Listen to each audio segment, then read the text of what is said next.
Well, none of them can hide from the truth, yeah. Children have to go back to the roots, yeah. None of them can hide from the truth, yeah. Children have to go back to the roots. I'm telling you now, the truth, the truth. Telling you, yeah, the truth, the truth. You have to go back to the roots, the roots. Go to the roots, to the roots. Yeah, man, you know, this is Benjamin out of the Smiling Coast, West Africa, Gambia, representing for the one and only Abu, the big man you don't know, the Soninke warrior, the man that brings the truth, Soninke warrior, the sign of enlightenment, the Soninke warrior, the righteous and the true African. Abu, reveal the truth to them, you know, no matter how them try run from it, because none of them can hide from the truth, yeah. Yes, we have to dig back the roots, yeah. Fire! Subscribe now.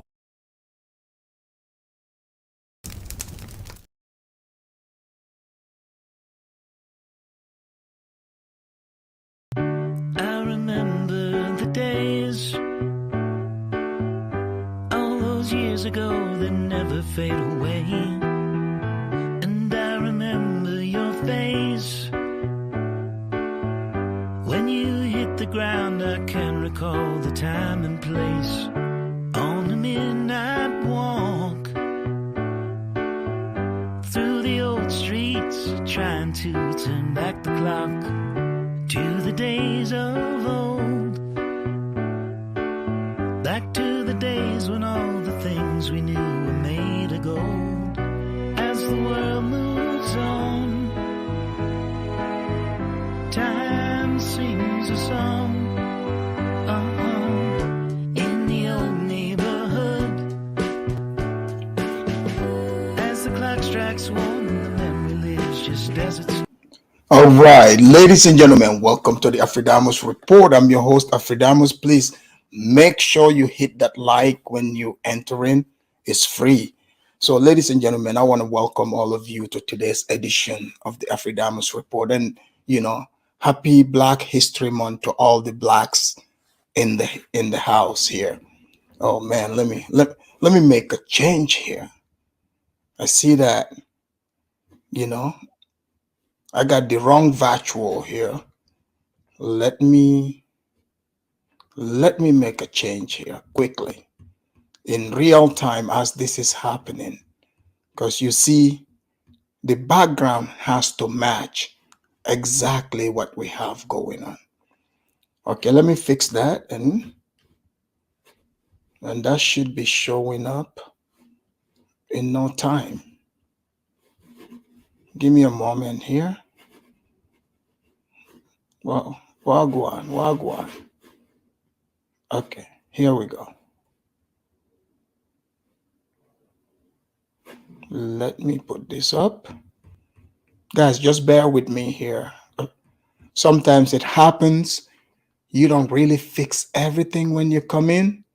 You know, no matter how sophisticated, you know, I am, sometimes I might forget certain things. Okay, here we go. That should be coming up. There, I got that fixed. All right, ladies and gentlemen, I want to welcome all of you to today's edition of the Afridamus Report. And as you can see with the title, Charlatan-NEWS. And, you know, we're all going to figure out together what is the meaning of being a charlatan. Because today a lot of people would use the words like grifter. For example, you see Tariq in the thumbnail, right?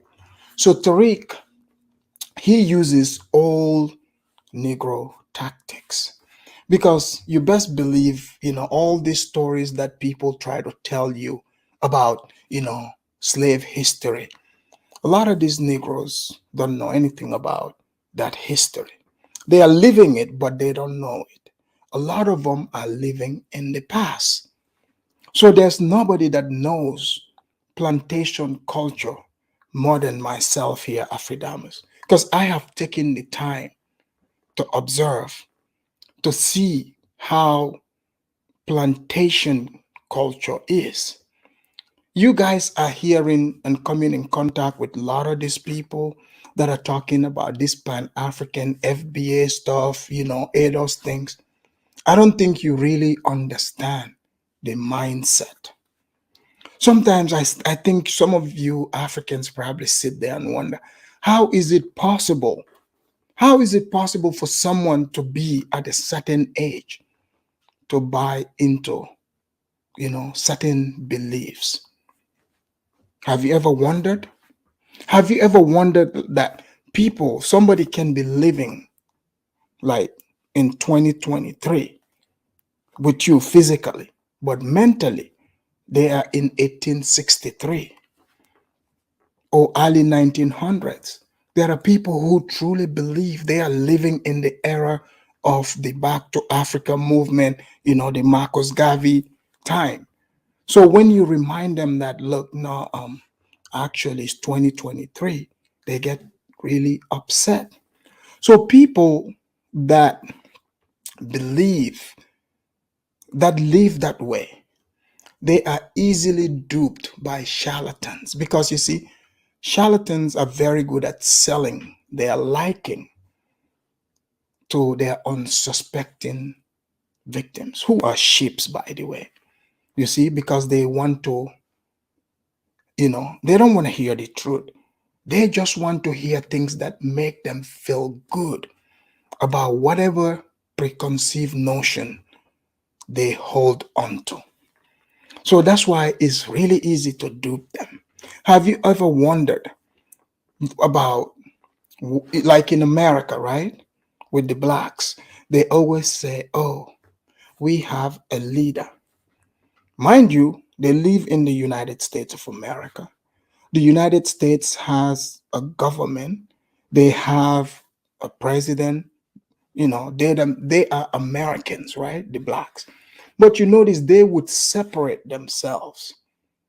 Like when they are speaking to you, the African especially, when they are talking online, when they approach you, they speak as if they are a separate entity. Like they would say things like the black community. And you ask them, where is this community at? Is it online? But they are looking for that quote unquote leader. All blacks don't agree on everything. One thing they agree on is the skin color thing. Majority have bought into the skin color thing because you see, it's really easy to deflect with that. And I'll tell you why.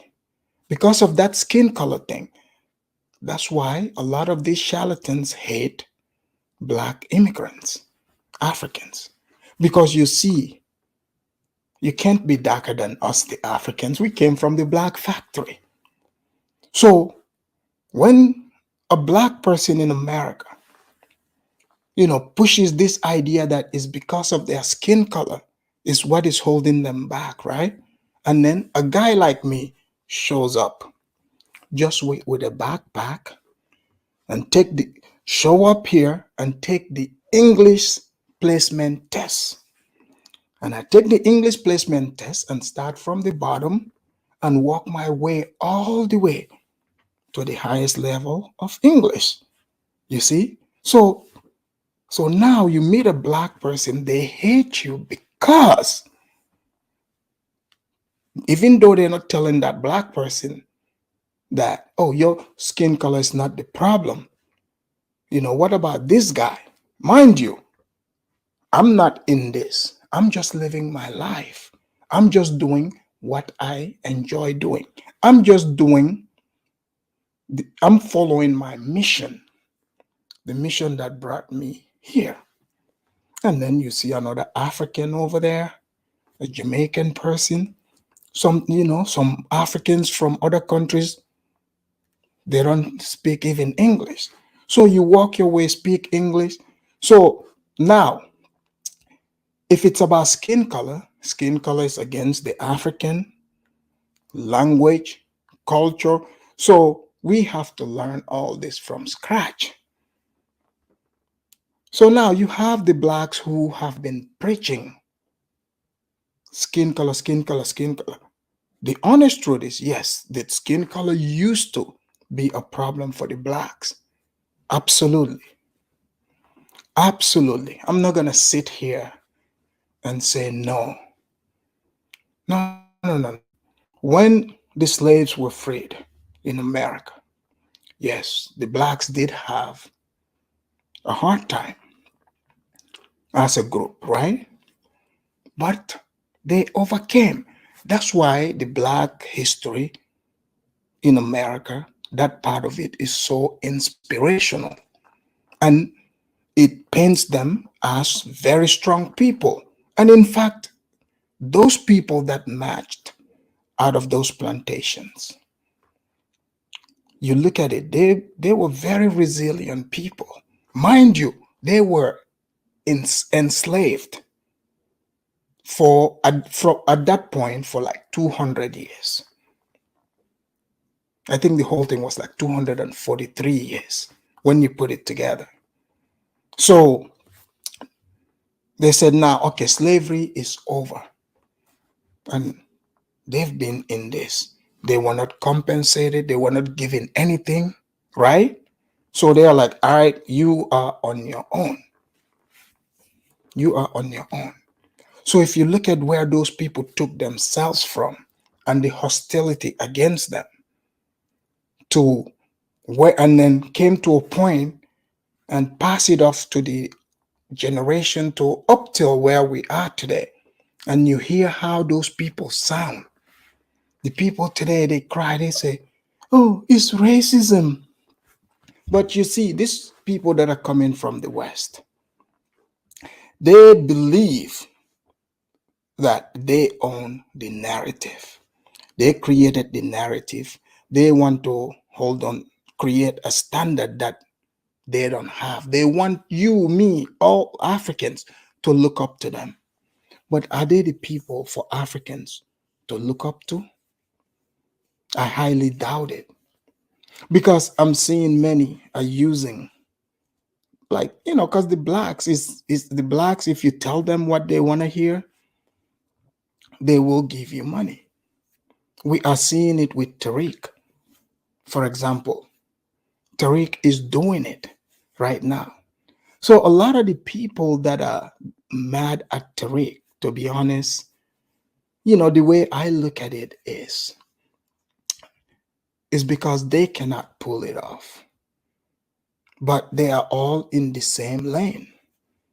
Because if you want to build a quote-unquote community, it has to start with you as an individual. You start with that community on your own. But if you want to shame groups of people to follow into that, to me, that's very suspicious. That's very suspicious. So, to me, birds of a feather flock together. When you come on the internet, you start speaking to a group of people. You say, I'm speaking for the unification of black people. So we would have to take a look at everything. So O'Shea is in Uganda, right? He said he built a business and he's building the Pan-African speed dating. But there was rumors, I'm pretty sure, like, because O'Shea is also in the quote-unquote Manosphere. And the Manosphere, what is the work of the Manosphere? The Manosphere, they sit on the internet, is a bunch of blacks, sometimes whites, that go at it. They complain about the unruly behavior of the black American woman, especially. And I've said that here to you guys. No matter how unruly these black American women are, believe you me, for some reason, I get along with them.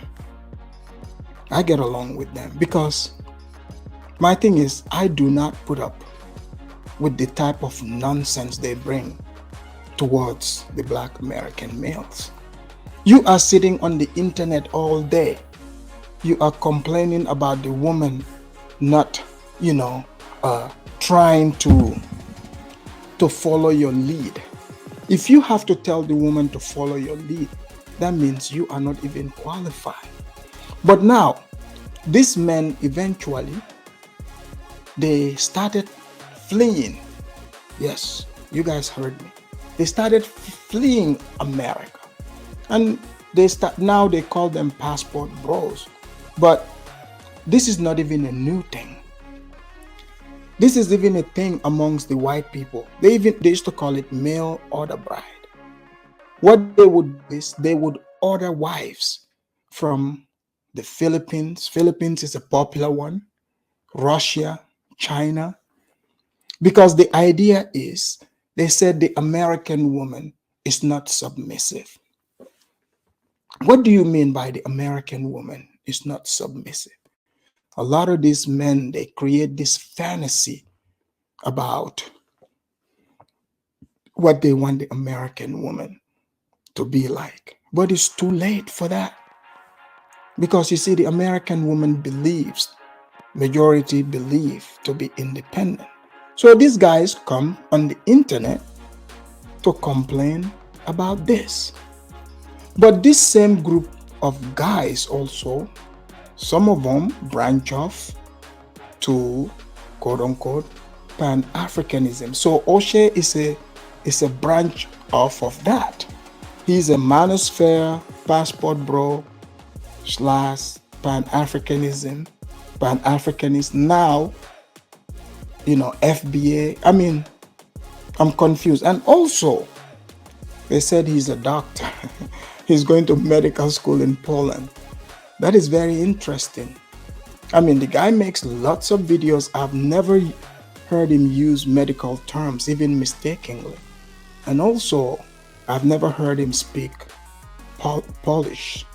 I did not know you can be a medical doctor from Poland, from an all English speaking country, and you don't even speak Polish. That's like me, I got my degree in China, but I don't speak Cantonese or Mandarin, I'm not saying, I'm not saying the guy did not go to medical school, but I'm just curious. Like, I would think in Poland, in medical schools in Poland, you would have to know the Polish language. That's just how, because I wrote to the medical school it's not even a medical school, it's to be a forestry person. I just tested out. I wrote to a school in Norway, and they wrote back to me. They said they asked me if I know Norwegian. So I would have to learn Norwegian. So I'm just saying, how do you take you go to a whole medical school, you're able to make YouTube videos? Shit, I guess over there, the medical school in Poland, you can it's one of those medical schools that you can attend from your living room, like, Google Medical. I mean, even Bryman College, the people that cross the border, that come from Latin countries, they want to go to Bryman College. You guys remember Bryman?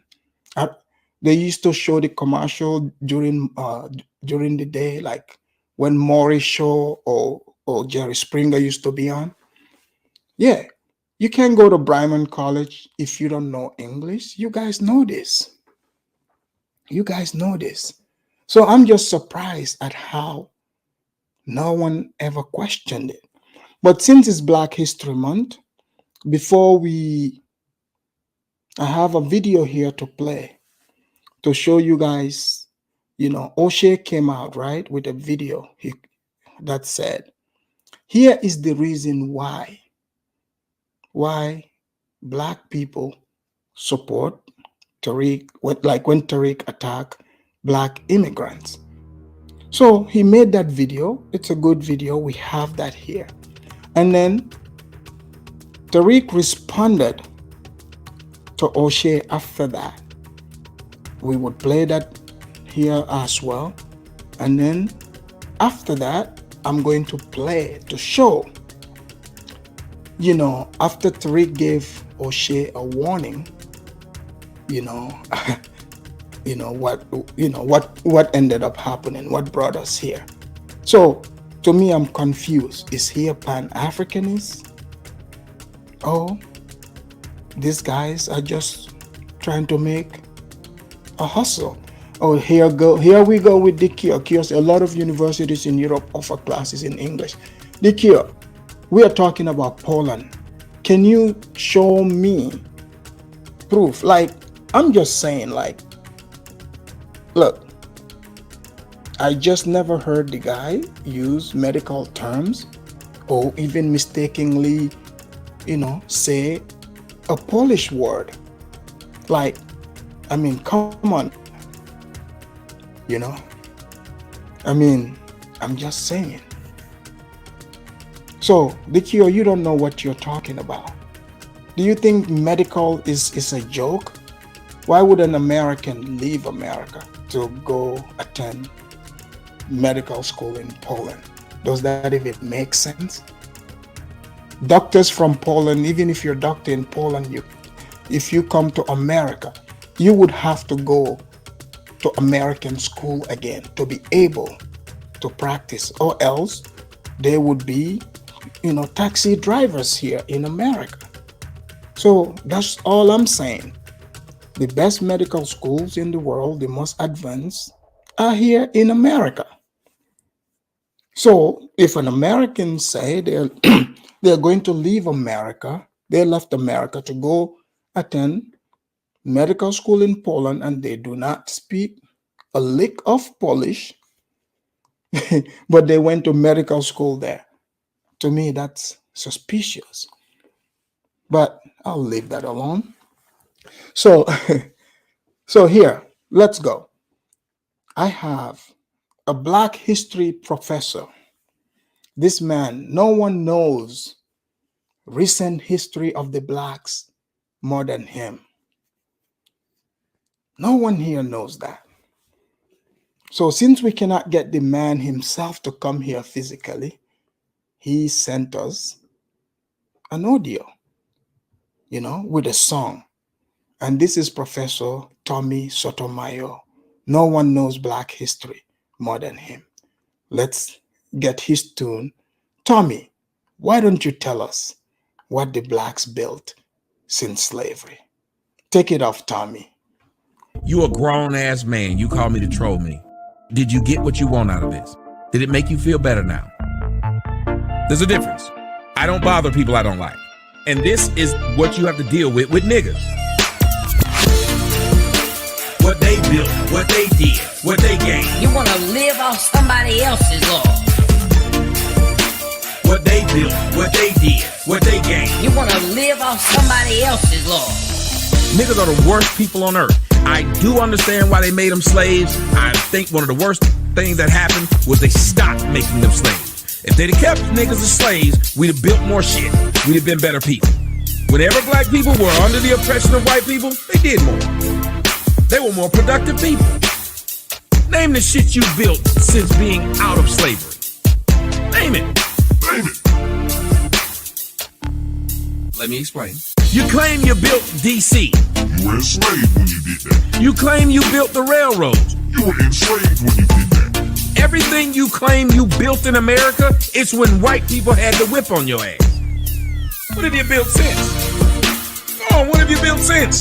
Nobody wants to talk about the facts. Now all you do is go around and begging white people for shit. All these hoods y'all proud of, white people gave them to you. You didn't build them.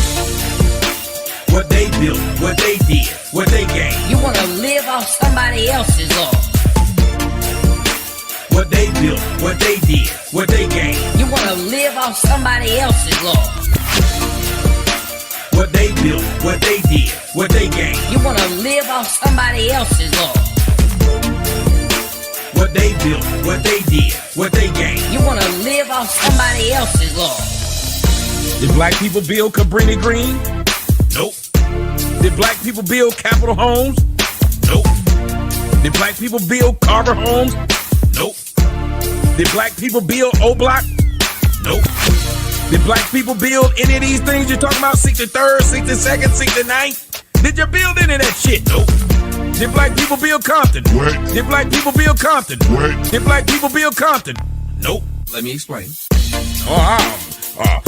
Black Wall Street. Come on, bro. Black Wall Street. Your ass ain't built Black Wall Street back now, have you? You got all these black millionaires and all these black millionaires who own clothing companies. You could have been built Black Wall Street back a long time. When you hear all these niggas love to go back to Black Wall Street, that tell you black people are lazy and ain't shit. This person said Black Wall Street. Sir, you remember what Black Wall Street was built under? Jim Crow. I'll let you go. What they built, what they did, what they gained. You wanna live off somebody else's law. What they built, what they did, what they gained. You wanna live off somebody else's law. What they built, what they did, what they gained. You wanna live off somebody else's law. What they built, what they did, what they gained. You wanna live off somebody else's law. What have you built? Give me the Black Wall Street 20 years, in the last 20 years, the last 10 years. Give me that. Y'all niggas can't put together some stores. Cause that's all Black Wall Street was, idiot. Stores. Can somebody tell me if I'm lying or not? What was Black Wall? Thank you very much. Guys, that was Professor Tommy Sotomayor. We could not get Tommy himself to be here, but look, this man explained the history better than my former African-American history teacher. See, never trust one of those professors who, the guy's real name is Maurice Washington, but now all of a sudden his name is Kabenga, Kuchuwala. You're like, who are you? Like what's going on? Is this like a Halloween class? Like what's going on? Like the professor's is not telling his real name. He's making up some African names. He's wearing dashikis. You're like, all right, like what's going on here? So we got Tommy Sotomayor to, start us off on today's Black History Month. And shout out to all of you, for Black History Month here. And let me just make sure my my card is still intact. Let me make sure.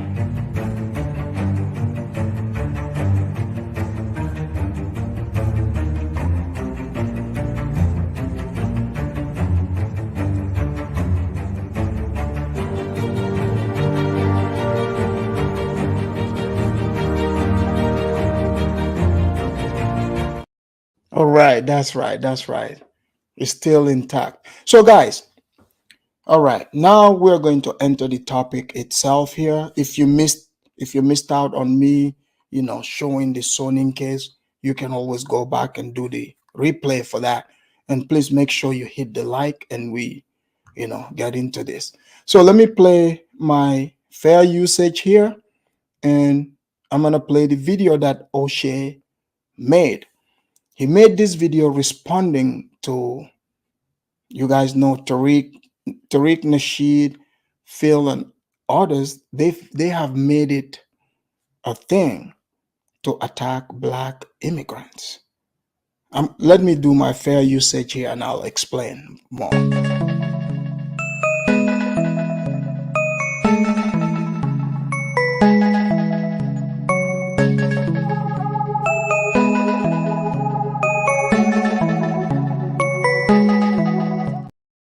Exactly. So got that out of the way. So as you guys are aware, so like I said, Tariq Nasheed, first, he used to be, quote unquote, a Pan-Africanist. I think prior to that, he was a pimp. He wrote a book called The Art of Marking. So he's got, so this guy he shifts from hustle to hustle. But at one point, he became a Pan-Africanist. He even went to South Africa and Zimbabwe. I saw those videos where he was trying to ask for free land. Like he himself likes to say it, finessing. He tried to finesse land out of the people in Zimbabwe. So you showed up in Zimbabwe, the blacks there in Zimbabwe and South Africa, they are trying to, they haven't even cleared out their land situation. You want free land. That's how considerate he was. But long story short, eventually some people decided to come up with new identity class because that's what America is all about, especially with the blacks. They are trendy people. Whatever the white man says goes. If you notice, the white man is who the white liberals dictate what, should be considered racist or not. So they clearly control the blacks, and they control them through people like Tariq. If you look at the things that Tariq promotes, right? Especially during that when they were going around America, quote unquote, Black Lives Matter. Those people, when they were going around America, burning up cities in America, you go look on Twitter. Tariq Nasheed, Jason Black, and all these other quote unquote, black race hustlers. What were they doing? They were setting up funding to bail out criminals, black criminals, literally in the name of, oh, they are black. But they tell you, oh, they are against the Democratic politicians. But you know who else was bailing out criminals? The Democrat, elected people like Kamala Harris, who is passing herself off as black. But she really is not black, right? Because I think 2018, when she first became a senator, few years prior to that, it was written on the newspaper that she was the first Indian to be elected to the Senate. The first Indian. So people here, like I said, especially with the blacks, like the color thing is an obsession. It's a complete obsession. That's what they identify by, and so it's easy to dupe them. And Tariq have mastered that. So the idea came, they said, oh, they want reparation. So their reparation is against, first, white people. They said they wanted reparation from white people. So because, in America, a lot of the blacks, they have a jealousy against the white people. So they hate the white people. You can literally tell,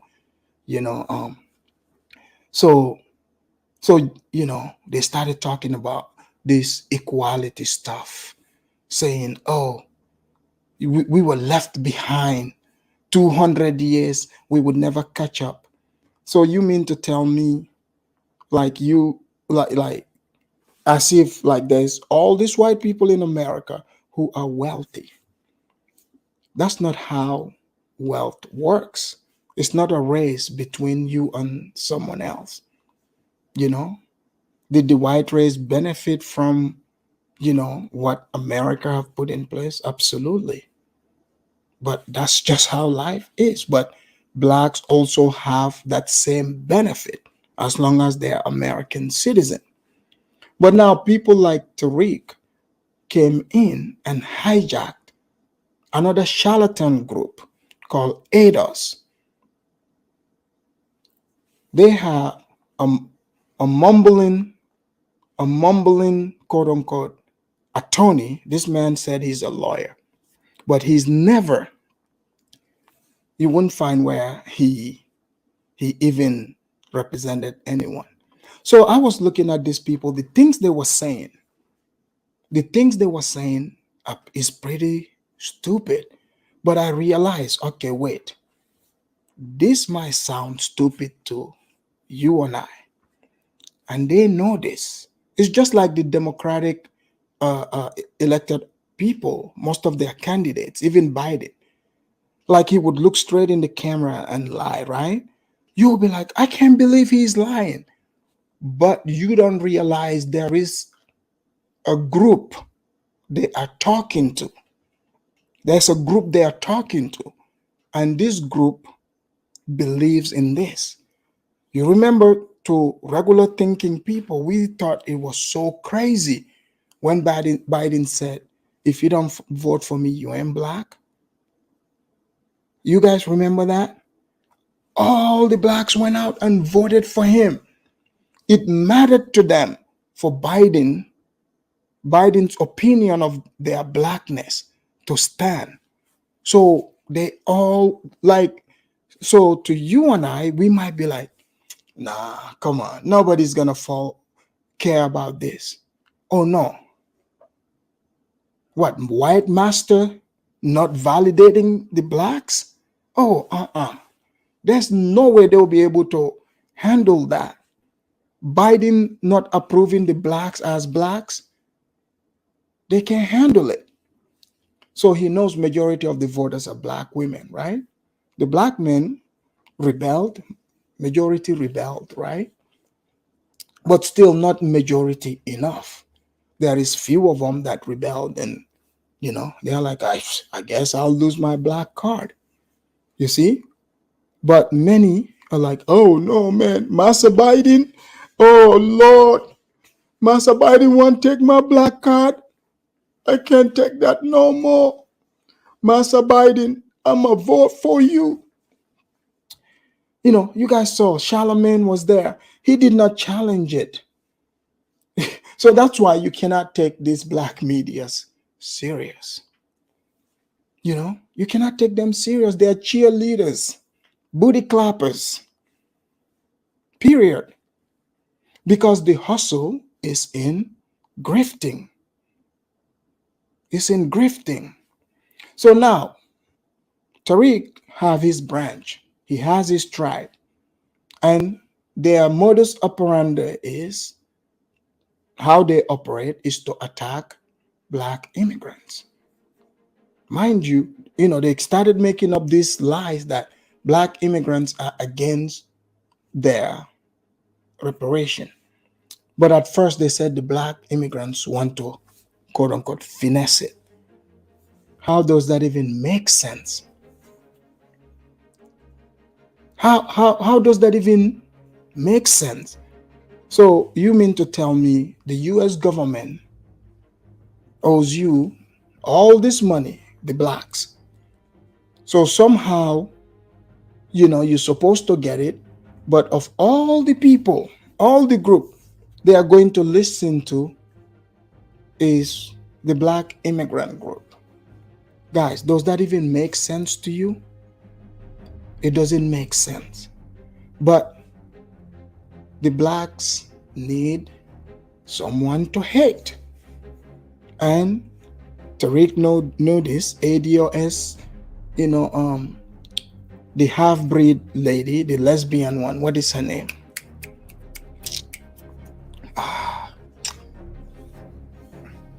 Hold on.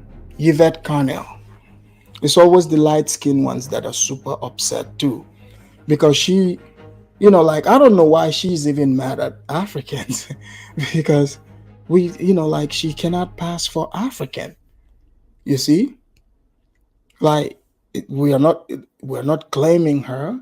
We're not doing any of this. But now the blacks, they get mad. They're like, oh man, you guys don't want to claim us? You guys are haters. But then when we claim them, they said, well, we ain't one of y'all. We are everything except African. We are Cherokees. We are Blackfoot. Back in the days, I told you guys, they used to claim Irish and German when it was cool to claim European. But you know, these days, they've made it uncool to claim European. But you know, in a few years too, watch. Once they say it's okay to make it cool to be white again, they would stop being, you know, Cherokees, you know, and all that. But long story short, Tariq came up with his own FBA. He called it a tribe. Mind, guys, can you imagine I just create a tribe on the internet here and other people just join it and pretend like it's real? So that's what's happening. So O'Shea said he's a Pan-African. He's on the ground in Uganda. He wants to connect with the people, right? So Tariq is anti-African. He's made that known, right? So you will not think O'Shea and Tariq would see eye to eye, because most of you have washed your hands off of Tariq. But now, do you think if somebody who is an admirer of Tariq, they like what Tariq is saying, they support it, right? You will not expect that person to be living amongst Africans, especially because you know what Tariq's feelings about Africans are. Africans and Jamaicans, you know, it's a lot of, you know, hatred. Hatred passed off as comedy, but it is not. And O'Shea himself, right? You know, he has a track record of making, you know, videos to clown Africans. I heard, you know, he used to do entire streams. They just, you know, clowning Africans. You know, it's usually the light skins and the ones that look typical African, like him, O'Shea, the ones that you confuse to say, no, was he born in Africa? Those are the ones that are, you know, more ruthless towards Africans, because it's like that self-hatred of one's own image. Because here in America, in Black America, I can see it, and by looking at O'Shea, I can totally tell they've mocked him quite a bit growing up. Yeah, the blacks want to be everything except African. So don't be fooled. This African thing is a new phenomenon. It's a new thing. So like I said, many are trendy here in America. So now let's look at what O'Shea, the video he made in response to why Tariq attacks Black immigrants. O'Shea Duke Jackson, back at it again with another episode of The Celebrity Jump. I have been very vocal in my support for our brother Tariq Nasheed. I believe that in comparisons to people in the community like Umar Johnson, he gets things done. I look at him somebody who is So you look at O'Shea, all his people he look up to, how the money is made. These are not medical doctors. Fair use. These are not medical doctors. These are literally known charlatans. Okay? These are known charlatans. Let me pull up the meaning of charlatan, why this place. at least more focused on what he's trying to do. I know people may feel that he may switch lanes quite often, but his Hidden History Museum being able to garner close to $2 million at the last minute shows that Tariq Nasheed can do things that none of us on Black social media can do. He can galvanize an organic based audience and pitch an idea to make it work. That's something that nobody else can do. Even Umar Johnson can't do that. And I celebrate the brother for that, and I'll continue to support him for that. I myself have been called out for supporting Tariq Nasheed. As you can see here, here's a video from Pan-Africanism Strikes Back. It says O'Shea Duke Jackson simps for con-man Tariq Nasheed. So I've been also ridiculed for my support of this brother. So when I come and I look at the comments for you people talking about I'm a sellout because of my last video, I don't like African Americans, I need to make a choice, I'm simping from Africans, I just don't understand what you're talking about. And see, we have to be able to disagree, throw something away, say that they're a sellout. All right. So He's going around and around, right? So the reality, again, it just behooves me, meaning it blows my mind that, O'Shea, said he's in medical school, right? Or a doctor, but all the people you look up to are the charlatans. So you see that money that Tariq raised online. Even Omar went, he congratulated Tariq for it, right? Even despite their beef. And then a few videos down the line, Omar's true feeling came out. See, none of them have ever thought to ask for that much money. Tariq did it and pulled it off. That's all they are looking at. So therefore, it's like they want to tread lightly around Tariq because they are feeling like, okay, Tariq's liking is what, brought this. So O'Shea is looking at it from a business perspective. So he is not genuine at all. Not genuine. So he's straddling the fence. When somebody starts, they are speaking this way, they are straddling the fence. But let's let him go on. He's beating around the bush, but we will get there. I've been to Africa 19 different times, but let's just be real. I'm an African American that's in Africa. All right. I am what you would call hashtag FBA, hashtag ADOS. But I know that there's also issues with blacks in the. So he's a Pan-African, right? But this now, quote unquote, this internet tribe called FBA, ADOS. So, like these people would tell you, oh, these organizations were, the people that came up with it, these are irrational people. But think about that for a minute. ADOS and FBA, the people that came up with it are completely anti-black immigrant. This is the message they echo. And the reason why they echo this message, because the people they are speaking it to, there's an audience for this. Because the blacks have to have someone to hate. The white people have wisen up and ignored the blacks. Have you noticed, even with this quote unquote, reparation, why are they attacking black immigrants? What power do black immigrants have to dictate who can or cannot have reparation? But no, because white people are not listening to that BS. So they are like, you know what? Why don't we, since we hate the black immigrants, why don't we talk about them? Why don't we pretend like, in fact, they are the problem?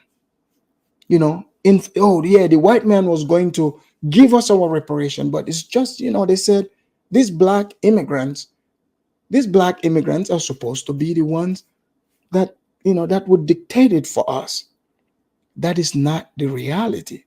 So for someone like O'Shea to be a Pan-African, being in Uganda, claiming he loves those people, if any Ugandan that lives Uganda and comes here, he fits in that category of the ADOS, FBA, the people that they speak of, the people they hate. O'Shea is living amongst those people. So that's something to think about. So he's faking it. Like he's saying Tariq himself is changing lanes. You are changing lanes with him. You're changing lanes with him. Diaspora, especially Africans and African Americans. I've made hundreds of videos about this, more ruthless than what you may have heard about it on Tariq Nasheed's channel, talking about people in the African community and their disrespect of black Americans. But let me just tell you, because I lived. You notice they like to put emphasis, oh, people disrespect us. Like, truly, let's be real. Have you listened to these channels? Have you ever gone to African channels, sitting there disrespecting blacks? I haven't seen it. I have not seen it. But you notice whoever they deal, oh, you disrespectful. No one is more disrespectful than these blacks. This is why they keep talking about disrespect, because they go around disrespecting people, disrespecting people's cultures, people's communities. And this is not all. It's not all, it's the people that play this race card.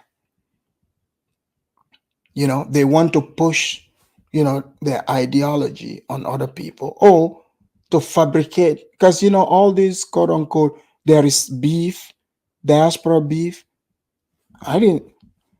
They created this.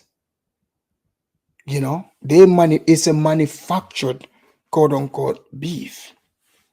Because like O'Shea should not forget, O'Shea, don't forget, man, we used to watch you on your channel. You guys had shows specifically just dogging Africans. That's what these shows were all about. Just talking down on Africans, laughing at Africans, quote unquote. You know, it wasn't any type of respect. It wasn't anything like, oh man, we should try to know these people. We should not generalize a whole continent of people. No, that wasn't the case. But you're like, okay, this man is a medical student. He's smart. He's a critical thinker. But he thought, you know, like on the channel, you know, they call it roasting Africans, right? There is no blurry line. They straight up say, oh, we are roasting the Africans. We're roasting them. But one African responds to it, oh, the Africans are disrespecting us. Oh, African person describes some drug dealers in the street corner who are being lazy, not going to work. He describes them for who they truly are. Oh man, you're disrespecting our people. What, he's supposed to describe these people as bankers, as hardworking bankers? Is that what you're telling me? People describe things as it is exactly. But see, if you don't identify as that, or it doesn't apply, just let it fly. But there's a reason why you are mad at that. That's why I don't enter into these stupid fights about, your country versus my country. I don't play those stupid little games. That's for children. I don't play that. I just know I have a business to take care of, and I will take care of that business. If you stand in my way, I will trample you and continue walking. As long as you're not in my way, we are good. But if you're in my way, I would step on you and keep going. I don't sit here and whine or try to convince people to join me. See, the people that would come out and try to convince people to join them on things that is unseen, it's just based in this silly hope. And they shame you to join it. Let me show you guys. Let me show you the meaning, the English meaning of charlatan. I want to show you so we all read it together. Here we go. You guys see this? The meaning of charlatan.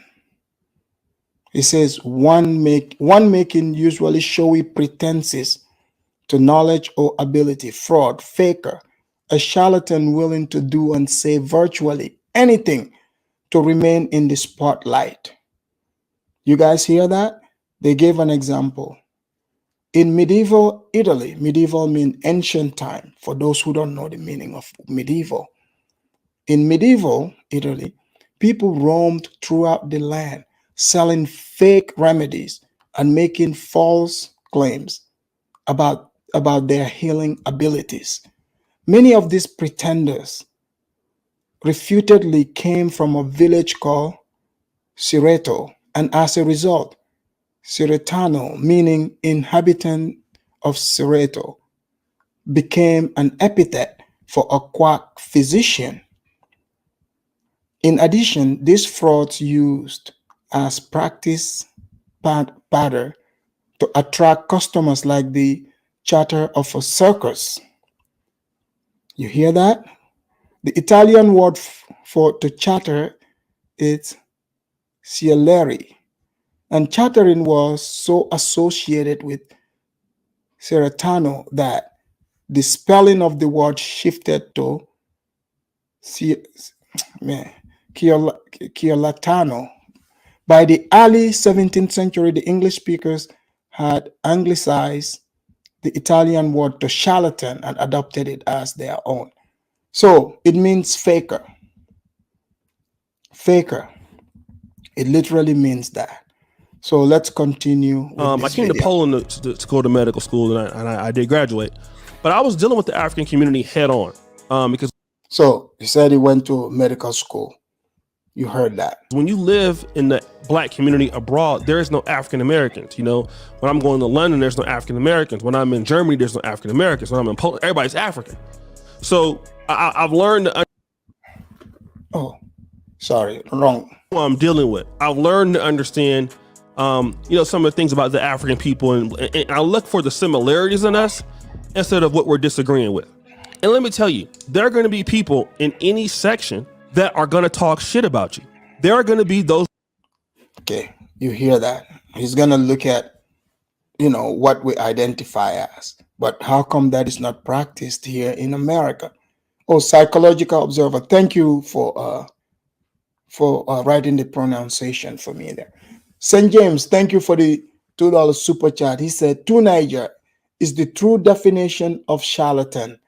Oh man, to Niger, you hear that? St. James, thank you for that. Let me see what To Niger says to that, my guy. Hey,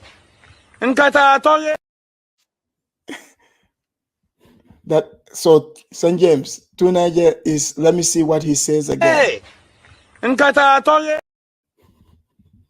disgruntled, low performing, okay, people in the African diaspora that are going to have bad things to say about African Americans. All right. And here's my point to Tariq Nasheed. He raised $2 million. You notice all these people, the emphasis is on the money. The question is, what wouldn't they do for money? Look, don't get me wrong. Money is, we need money to make things happen. But are you willing to sell your soul to the devil for money? For you, is money, can money dictate, what your status will be? Maybe in some societies, sure. But you have to have integrity. So they're all focused on the money Tariq had. How did he raise the money? So now people, they are all thinking, how can they also come up with a way to get at some of that money? Because Tariq raised the bar. So instead of the people like calling him out, they are like, no, let's try to play ball with Tariq so we can get Tariq's viewers. So you are not getting anything true and genuine. You're dealing with straight cutthroat hustlers online. Let's just call it what it is. And that's what I'm here for the reactions, to break it down to you. That's what it is. That money that Tariq made, they want a part of it too. Here we go. How many of them talking shit about African Americans can raise $2 million? And I'm not telling people to just sit back and just take abuse from anybody. I'm talking about in Tariq Nasheed's case. All right. The guy's already raised $2 million. We're talking to trolls in the Twitter chat room who can't even raise $2 maybe. But you see, that's not making sense. So, O'Shea, you're saying, okay, because those people, you hear what he's saying, because those people cannot raise that amount, they are not looking to raise that amount. those people are calling Tariq out on his BS. They are calling Tariq out for the lies he's spreading about black immigrants. So O'Shea is saying just because those people cannot raise that amount, which he's claiming they cannot raise that amount, they shouldn't speak. Who cares? Who cares, right? So you're just going to say stuff about people on the internet and don't expect them to respond? Is this the game people think they're playing? No. You came out boldly. You didn't even leave room. You just generalized. You said black immigrants, straight. Black immigrants. That's what he said. He showed his hatred.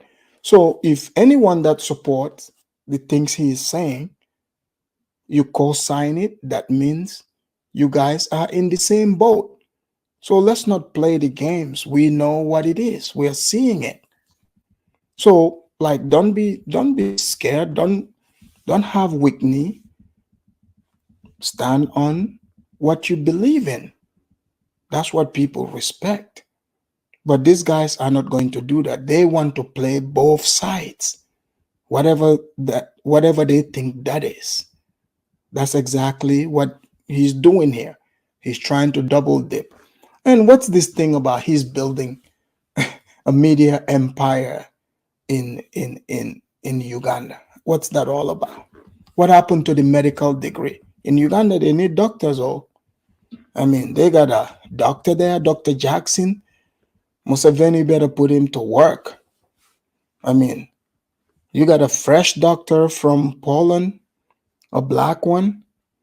I mean, put him to work, you know?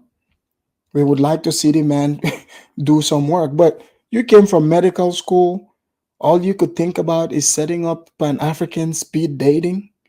That's suspect to me. I'm just saying. $20, $200. That's my point, because you would never find somebody in another community who's successful at raising $2 million, even being in the same room as an unsuccessful. Because other people, quote unquote, will not fund, charlatans. Other people in other communities are not dumb enough to put their money into, things that will not benefit them. People don't have the money to play around like that. Things that are just for, virtue signaling. Like, other people are too smart for that. But he's saying, yeah, he's right. Other people won't do it. It's not because they don't have it. They just don't, they're not going to spend it on that. Troll like that. And I'm going to tell you why we. And this destroys, the reparation argument. How are you going to say, oh, we are destitute, we don't have anything? But the guy that's supposed to fight your reparation, you're not putting money together to fight and get your reparation. You're building a museum, a museum based on Tariq's fake movies, right? Because they're claiming they are not Africans. But if you're trying to claim the people in Haiti, Haitians are Africans. They see themselves as Africans, not even see themselves, they are Africans. So if anyone say you're related to the Haitians, but you're not African, that doesn't make sense. Because he made the quote unquote movie 1804. That is all part of the hustle. It's all part of the hustle. So it's like, if you think about it, there's no use to try to, argue with the people that believe in the things that they say. Just put out your video. If they learn, good. If not, you just are hearing a clear explanation of what these people are doing. Here we go. Like these roast sessions, and you know me, I get my roast on too. I'm not as good as the top elite, with the Simple to P and Tariq Nasheed, right? I'm number 3. I can still get, I still got some smoke, but I ain't good as those guys, all right? But the reason why we love the smoke sessions and the roast sessions with these other immigrants and other groups, I'm gonna tell you why that is. Because that's the only power that we have. Because many of us are living in the past. And I'm gonna say some things that's gonna. So O'Shea said all that just to, because O'Shea, he would mix the truth and fiction together. So he's right. You know, the blacks, they clown around. He's right. That's the only power they have left. You know, the white people are not wasting their time playing with them. The Asians, now they just want to play with the immigrants. And he's right. And now, you know, like last year, they were messing around with those young Somali kids. Now it looks like even those guys online have caught on, though they are also ignoring them. So if the black immigrants ignore all this FBA stuff, the movement itself would be dead. Who's left? Who's left to go after? So he's correct. They have no other power but to try to clown around. So O'Shea said this, but we'll find out how Tariq would respond to this eventually. Make y'all upset, and as an African American, for the people who done things for me, those who set the standard for my life. My great grandmother came from Natchitoches, Louisiana during the Great Migration to California, as well as my grandmother. My other grandmother came from Bastrop, Louisiana. See, they didn't have the opportunities that I have to be able to go to school. You know, my mother went to UC Davis. She was the first benefactor of what happened in the Great Migration. Because see, those people did something for us so that I can benefit now. A lot of people argue on the FBA hashtag ADOS. We built this country? No. Our ancestors were the ones that did that. We haven't done nothing in the last 30 years. So you guys see, O'Shea is validating what Professor Tommy said. In fact, those of you that missed it, let's hear what Tommy said. They were more productive people. Name this. One of the worst things that happened was what they built, what they did, what they gained. You want to live off somebody else's law. What they built, what they did, what they gained. You want to live off somebody else's law. Niggas are the worst people on earth. I do understand why they made them slaves. I think one of the worst things that happened was they stopped making them slaves. If they'd have kept niggas as slaves, we'd have built more shit. We'd have been better people. Whenever black people were under the oppression of white people, they did more. They were more productive people. Name the shit you built since being out of slavery. Name it. Name it. living in the past. And So if you're new here, that was Professor Tommy Sotomayor. Since we can get he himself here, he sent that tune over because we said Tommy Sotomayor. This is Black History Month. We are looking for a true Black historian who can narrate the past, 50 years of the Blacks. So O'Shea himself here confirmed it. Here we go. Everybody else is living in the present and we're getting our asses kicked. So because we don't teach people how to treat us, because we as a black community don't work with our brothers and sisters, because we don't treat our black women and our black men with respect, and I'm guilty of that at times. Okay, I've done that. You see, when they come over here and they see how... Look, I'm not in Poland, but nah, I don't think O'Shea went to medical school. The way he sounds, nah, there's no way. I don't know what they're teaching in that Polish school, but this is not, medical school kind of talk. I'm just saying. Would you trust a doctor that sounds like this? All right, I'm just asking. Here we go. We treat each other, then they start treating us like we treat ourselves, and then we want to get mad, talk about words of disrespect, because we are not doing what the forefathers told us to do. We didn't follow what John Henry Clark told us to do. We didn't do what Amos Wilson told us to do. We did what we wanted to do.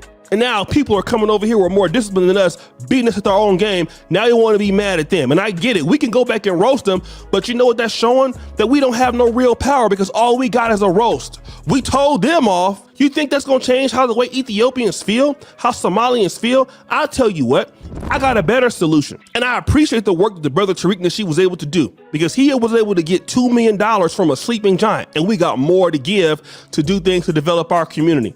So that's just a little, that was light work. And he did that with only 150-something thousand subscribers here on YouTube. But you know what we need to do? Instead of going back and forth with these little roast sessions, how about you start pulling your people up every day? How about you start creating opportunity with your people? How about you start going into business with your people and elevating the standard so that our people can respect it? How about you start doing that, all right? Like the Jews do, like Chinese people do. They make sure they're...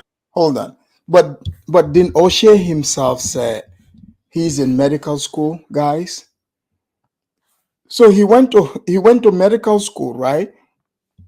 And he's telling people you got to support the black community. The blacks need, doctors, But he is in Uganda. He's not practicing medical stuff there. I mean, unless if he's doing, what do they call it? Butt enlargement surgery for the Ugandans. Because last I checked, the Ugandans don't need that surgery, but I guess that's the area he specialized in. Maybe that's why he's in Uganda. They need his service there. But if anyone knows any different, feel free to, leave it in the comment as well. I'm just giving my observation. I mean, the man is a medical doctor and he's calling for people to support the blacks. The blacks need doctors. So if he can come back and help the blacks, that would be highly appreciated. Unless if the Ugandan women, they are needed the most. With that, I'll understand also.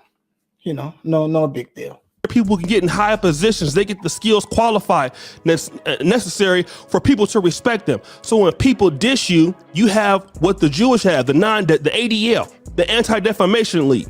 Because see, they ain't got to go on Twitter and roast folks. You see, because you know better than to talk to them crazy, right? Because their people own industries. See, we have a lot of situations and stuff like here in America that we could be doing, pulling our people into those things. O'Shea, you are right. One of those would be, doctors. These young black men need to be able to see that a black man like yourself at that age was able to leave America and go to a snow white country like Poland, the blacks never heard of. And you survived it. You became a doctor. You came back to America in the hood, and they see how you've definitely elevated yourself. But I mean, shit, you saying all this like you came from Poland and you are in Museveni land, Uganda, and you're not being a doctor? I'm just saying, I mean, Alfred Think Tank said he went to dental school in Poland because school is cheaper there. I mean, I understand, but does the man speak Polish? I don't know if you can go to dental school in Poland, if you don't speak the language. But, I mean, I might look into the Polish dentistry school. If you know the name of the school, please drop it here, because this school, is sounding attractive to me.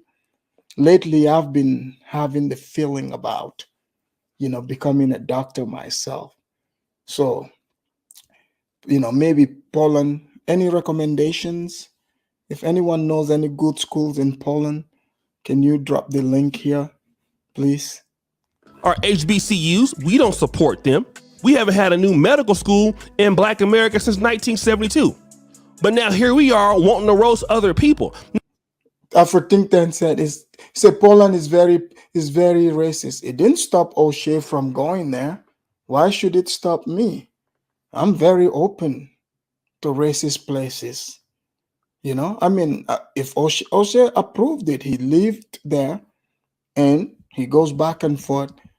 How racist can the place really be if O'Shea is there? It's not a racist place. It doesn't sound like it. But if we want to find out how racist it is, let's send Phil over there. You know, Phil from the Advice Show. Oh, he'll find some racist footages. Now, I get that we can do it, and it might be warranted when people talk too much trash, but at the end of the day, it's not going to make them change how you feel about you. You need more productive African Americans, because we've had African Americans in the city of Philadelphia running the city, in the city of Detroit running the city. We've had the opportunities in Memphis, in Jackson, Mississippi, and we all know how that turned out. You see, if we really want to have a conversation, then why are we at the bottom? What are we doing that keeps us at the bottom? I'm not worried about what 2 or 3 million Africans may or may not be saying about me, or even Hispanic. I don't even listen to that. I don't care anything about that. But you see, that's where O'Shea is wrong, because see, Africans or Hispanic or other immigrants, the last thing, you know, we want to do is to go sit there talking that we want to roast the blacks or anyone. No, we need to make money. That's what people are busy doing. Nobody got time to be sitting here trying to make fun of the blacks. You guys are the ones that have time for that. But you see, when you do stuff like this, you know, and now people start responding, you start worrying. Oh, no need for me to listen to those people. But you've been talking about them, though. You've been talking about them this whole time. So now they're responding, you know, you don't have time to listen. Oh, no, we're all listening to this. But what O'Shea is saying here, this is in response to Tariq Nasheed. He is saying the reason why Tariq, you know, likes to talk bad about black immigrants is really to please the blacks, because the blacks don't have any power but to, you know, clown other people. It makes them feel good. So that's the topic we are on. And after this, I will play Tariq's response to O'Shea. No, my people are very special people. If you don't like us, I just don't care. Because you know what? When I come to Africa and I'm carrying the African American brand, I'm getting a lot of love because of what people have done for me in my life, because of the success that our folks had in the past. Are you living that success? Because you know what? The life I'm living right now, my grandma couldn't live this life. My mom wasn't able to live this life. But so that's what I'm saying. So when people, this is what Black Party is like. So for some people, they want to be in the club, you know, throwing money. That's considered prestige. You know, hey, to each his own. That's what I'm telling you. Like, see, people like to generalize what they do as success, or thinking other people see the world that way. No. Hey, he said the life he's living, his grandma could not. I mean, the grandma was not going to clubs. Are you sure about that? You know, back in those days, they had the woogie boogie places. You know, they were throwing money too. Back in those days, they got the jukebox. You know, they had all of that. So nothing is new under the sun. I'm telling you.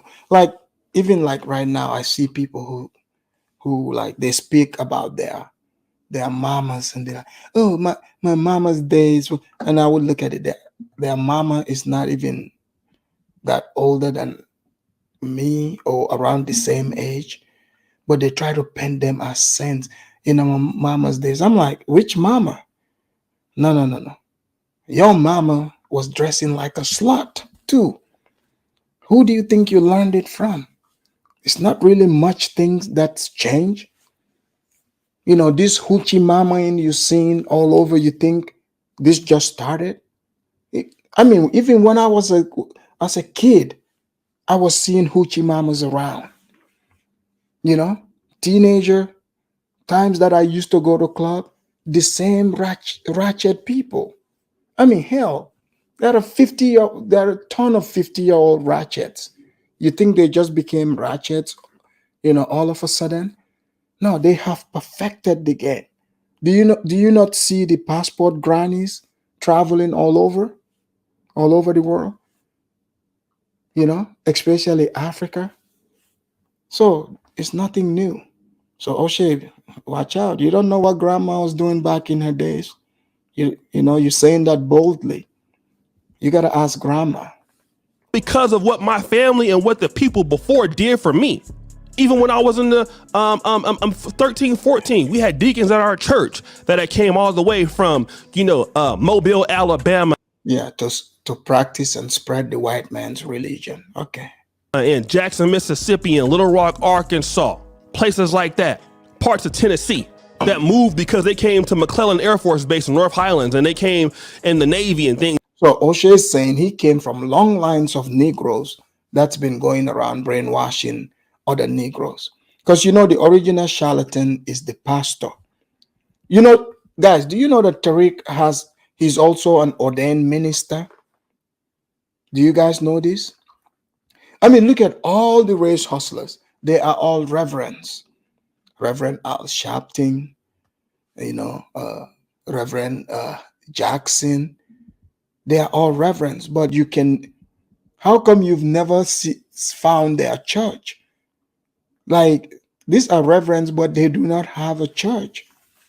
They only appear, where, money and race is intertwined.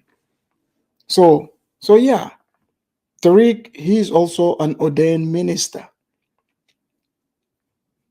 So this started all the way from the church. Look at the way even Dr. Umar, when he's talking. If you've never been to a black church, you wouldn't know what I'm talking about. But those of you that been to black churches, Dr. Umar sounds just like those preachers. He's just flipping it and doing it in a Pan-African way.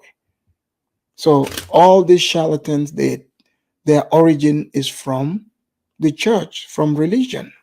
The scamming starts from there. Things like that. And they talk to young black men like me, want me to be somebody. Can you imagine them having some roast sessions with people because they don't like them? It is your job to pull your people up. And then you make people respect you because you pulled your people up. Not because you roasted them to death, but because you pulled them up. And you respect your people, you respect your legacy. So, guys, that's what O'Shea is saying, right? He's saying the blacks are not doing it the right way, so the blacks need to stop whining and step up. So we'll let him continue and see how Tariq responds to this. Guys, please hit the like. You respect your businesses, you respect your economy. Is it their fault that our money stays in the black community for 6 hours and it leaves? That ain't their fault. That's our fault. So when somebody says that black, like this community, you notice you just hear community. Where is this community? Who is the head? Who is the head of this community? Where is the community located? You see? So when you throw words like that, it confuses a lot of these people who have no community. They want to feel a sense of community. So these people prey on this word, community, black community. Where's the community? Your community is your surrounding. It's not some strangers from far away. That's what these people don't get. Look around you. You'll know if you're part of a community or not. women have, all these kids out of wedlock, and they mention it. Is it our fault? And we get mad. Of course, I would get mad too because they're hurt, because it's true. We are the worst generation of productivity in the African-American race ever right now. That's the facts. We don't want to look at that, but we are. In comparison to the people of our past, we are the biggest embarrassment in this generation to our ancestors. It's the truth. Oh yeah, you got college Genesis too. Yeah, those are some of the old Pan-Africans washed up. So he wants to die on that Liberian hill. But those are just another fake Pan-Africanists that like to use like shaming tactics and also try to throw in black supremacy. Yeah, but he's a useless old Negro. I don't pay him no mind. And the way that we want to get around that is by roasting people. You can't roast being unproductive. I'm sorry, you can't. And that goes for any other immigrant group that has something to say about us. If we want them to stop talking, let's get productive. Let's start kicking ass. Let's start getting into these little things, start owning businesses, start owning our own colleges, supporting our own colleges so they don't be closing down, okay? So our HBCUs don't close down like they did before in Atlanta. Then we can talk based off our achievements. We are not achieving, which is why we're roasting, okay? So guys, what do you think? It should. So guys, you heard that, right? O'Shea came, no holding back. He gave the straight facts, right? You're like, all right. O'Shea, you did good there. You came, you didn't hold back. And, for that, I got to give you the clap here. Give me a moment. Where did it go? Let's see here.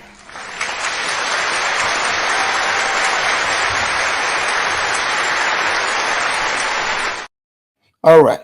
So you saw that, you heard that. Now, let's look at what how Tariq responded to this. Let's see.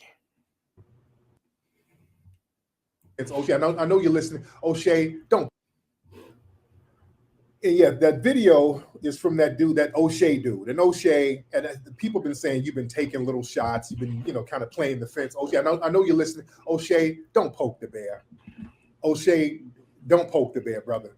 You way too easy. O'Shea, I know you're listening, brother. Don't play with me, bro. You way too easy, my nigga. Way too easy, bro. I already know you get down, bro. You too easy for me, man. So, did you hear that? So Tariq is responding to O'Shea. He's like, you're too easy for me. I already know your get down.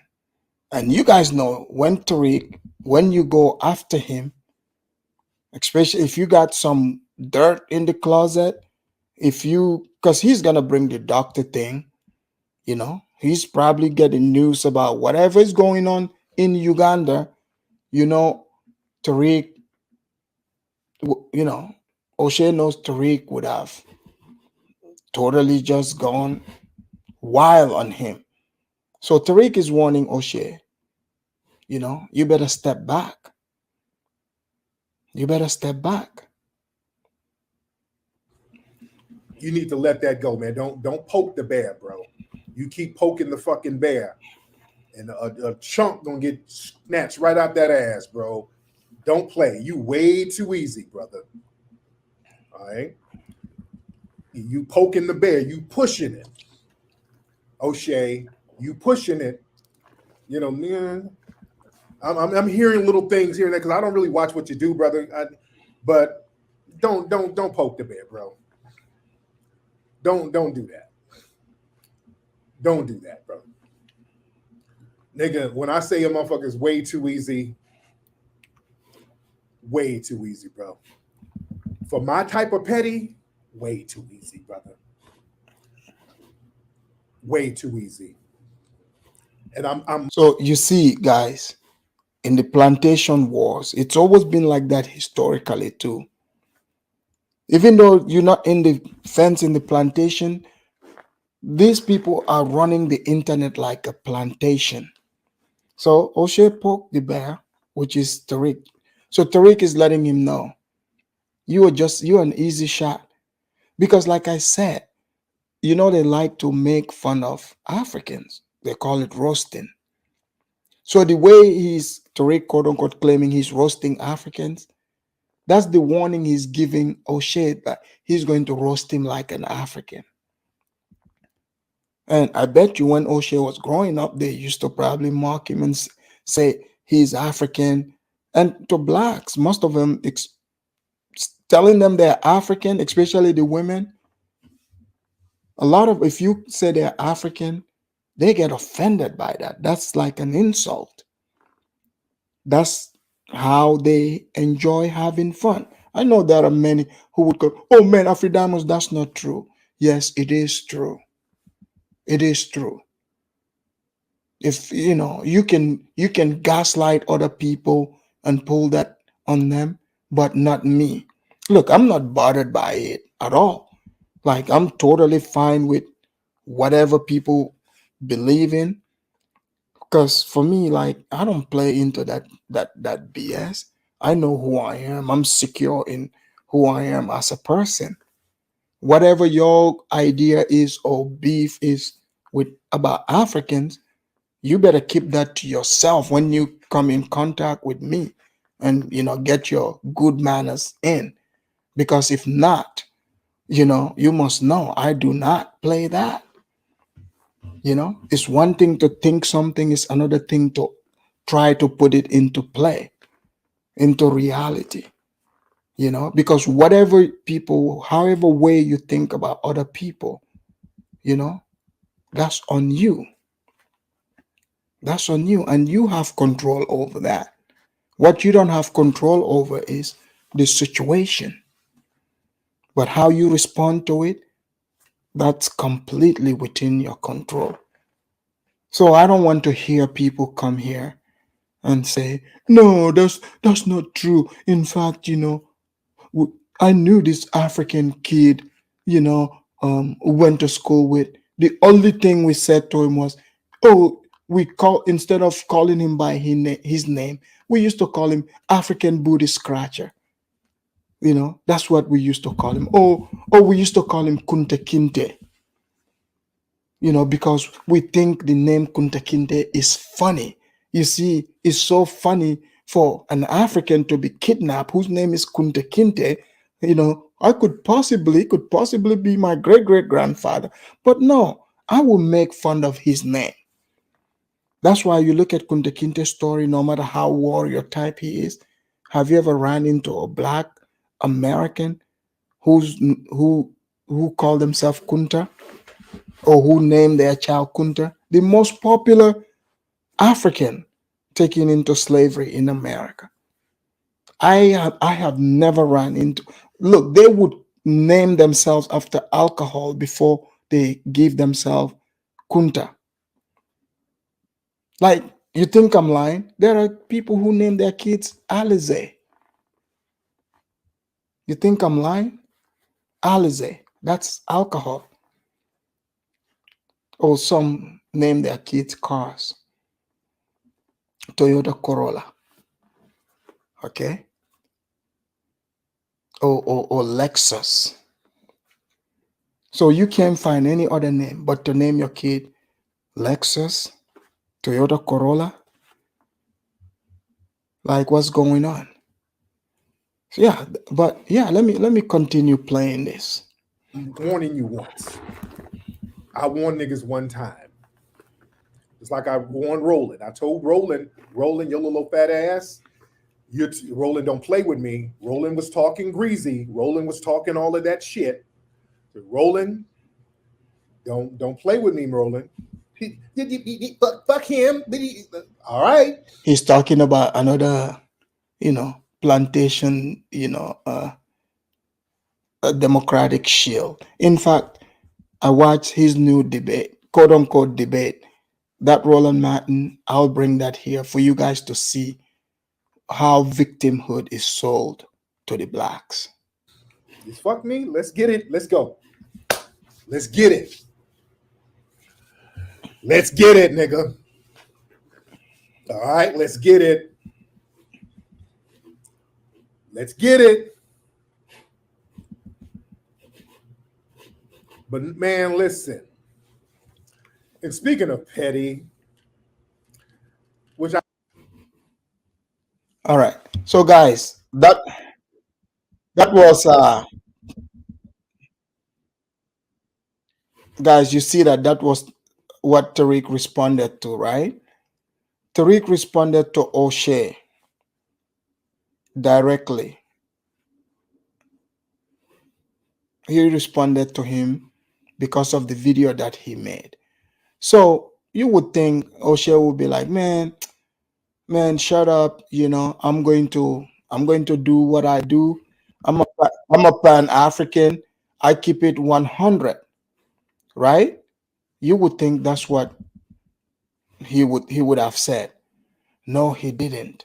So before I play a video from Pan-Africanism Strikes Back, who was also, I think he was attempting to quote unquote call out O'Shea. But for me, it's hard for me to see someone as fair if they are taking on someone because they are mad at the other guy. So it'll be hard for them to be neutral, So Pan-Africanism Strike Back, aka Brandon, he also weighed in on it. But before that, I'm going to show you a video here, about O'Shea. This video will show you what O'Shea's, ideology is, when it comes to making content. Let me show you. Someone sent me this video. So I'll show you what his ideology is when it comes to making content, because he's saying he's Pan-African. You're not getting the real. Here we go. Motherfucking niggas better have your ass in the motherfucking streams. Cause I'm telling you, I'm gonna keep doing the shit that's getting views. That's that bullshit, that Jada Pinkett, that Alcina, the motherfucking all these other hoes and niggas I'm talking about. Then you niggas, what's up, Grandmaster? Man, the Polish medical school is the best school ever. Then you niggas be bitching. I really don't like making content like that. It's fun. No, don't get me wrong. I like roasting mother. Come on, O'Shea, you love the ratchet shit. That's who you are. You're just putting a front. So you're giving them, like you said, what they like and what you like. And I don't even know who these motherfuckers are. I just go to Wikipedia. I be fucking their names up and shit. So O'Shea doesn't even know the people. You heard, he said he just make it up. What's up, Reg? Lucian Doe. But no, we got 2 streams tonight, brothers. I do want to tell you niggas why you niggas is coming for me and all this motherfucking shit. Yes, sandaling it up, weaving it up. You know how the motherfuckers be. So the sandal, I guess he said in Africa, so the women just get them sandals. So I didn't know the African women love sandals. So I hope they're getting their feet done since they want to wear so much sandals. But O'Shea's like, yeah, get them sandals. Write in the chat, African women that love wearing sandals. Put it in the chat so, the pan Buddhists can see what you like. But you know what I'm saying? Niggas, content creators, are going to make content that motherfucking get views. This is also a motherfucking business. I know y'all like that original shit, that real shit. And I like that real shit too, nigga. But just understand, nigga. Niggas like shit that, motherfuckers that you getting the views from. Don't nobody want to put up no motherfucking videos and you niggas ain't watching that motherfucking shit.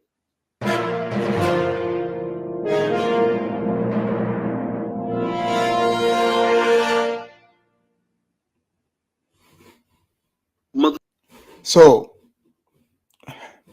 yeah, guys, you see that, right? So you're not really getting the real. That is O'Shea right there. Let me read some of these comments here. Sorry, guys. St. James, thank you for the super chat. He said that song is very uniting.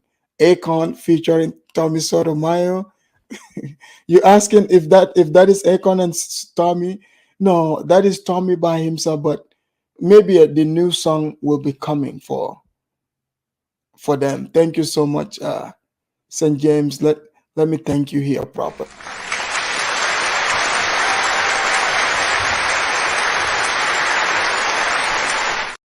Thank you for the super chat. All right, let me check out. Let me read some more of these comments here. It looks like you guys have been writing. Bantu said, who watches these people?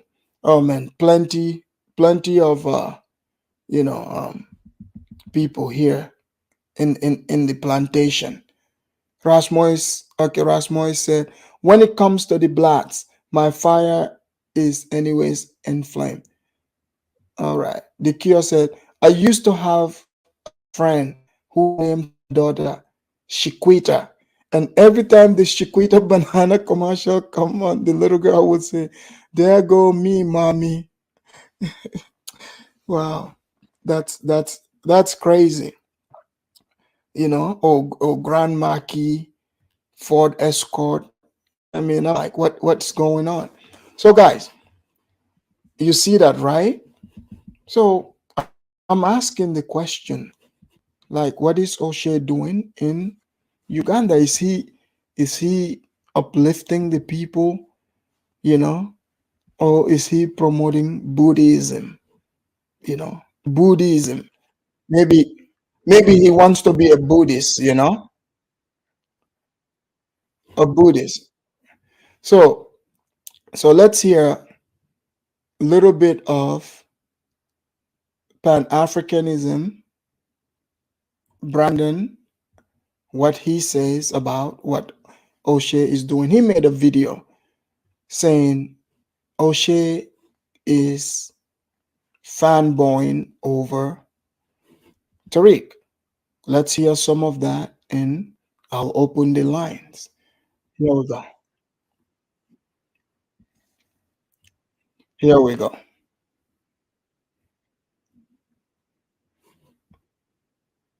Will do.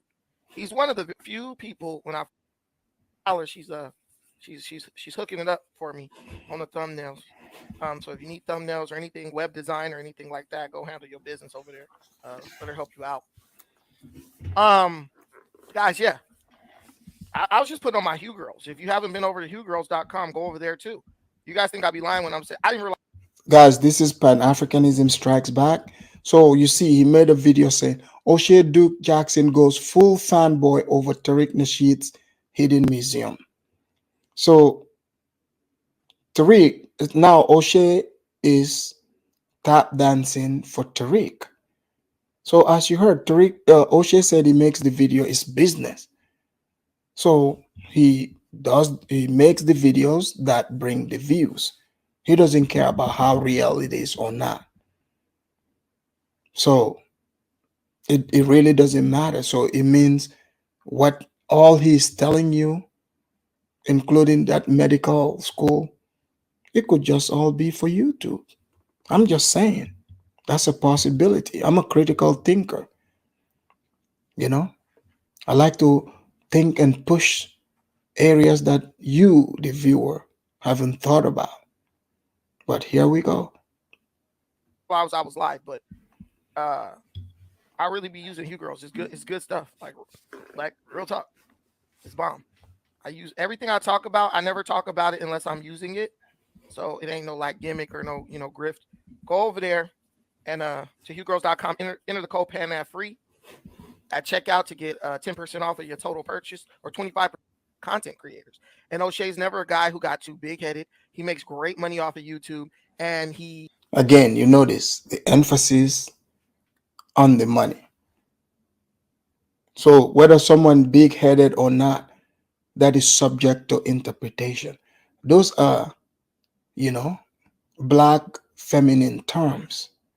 Big headed. How does another man even, determine if another man is being big headed or not? Like the Nigerians would say, if you get your money, not for your pocket. And that's what I'm seeing here. He actually, whenever you ask him to come on your show or you need his help, with some things with your channel, he's always willing to do it. And I really appreciate that. O'Shea championed the promotion of Kevin Samuels, was never a guy who showed jealousy or envy on behalf of Kevin Samuels. when Kevin Samuels blew up and just surpassed all of our expectations when it came to the potential he had on YouTube, and really stayed close to Kevin Samuels and really operate in a brotherly way. O'Shea really does work hard to establish like a kind of brotherly connection amongst male YouTubers when he really doesn't have to. I mean, he's balling, he has his doctorate, and he's doing well. That is why it really makes me kind of sad. I mean, not really sad, but it really grinds my gears. It really like bothers me that O'Shea continuously co-signs this degenerate grifter, Tariq Nasheed, who displays none of those qualities. So guys, you know this, right? He's just going around and around, showering O'Shea with praises. When that starts off, he's not gonna be speaking the truth, right? So O'Shea comes out before I showed you the video, quote unquote, claim he spoke the truth. Tariq gave him the warning. After that, he became a fanboy. So this guy clearly sees that, but instead of going straight to that, it's like, oh yeah, O'Shea is trying to create the brotherhood, blah, blah. What kind of brotherhood? Like, what kind of brotherhood? It's like you're on the internet with strangers, you make your content, they make their content. Yes, he's got a bigger YouTube channel, but remember, his channel was once, at the same size and level as our channels. So if you want your channel to be that big, really, you don't need him or need other, just like we don't need other people. We just got to keep grinding, keep putting out content.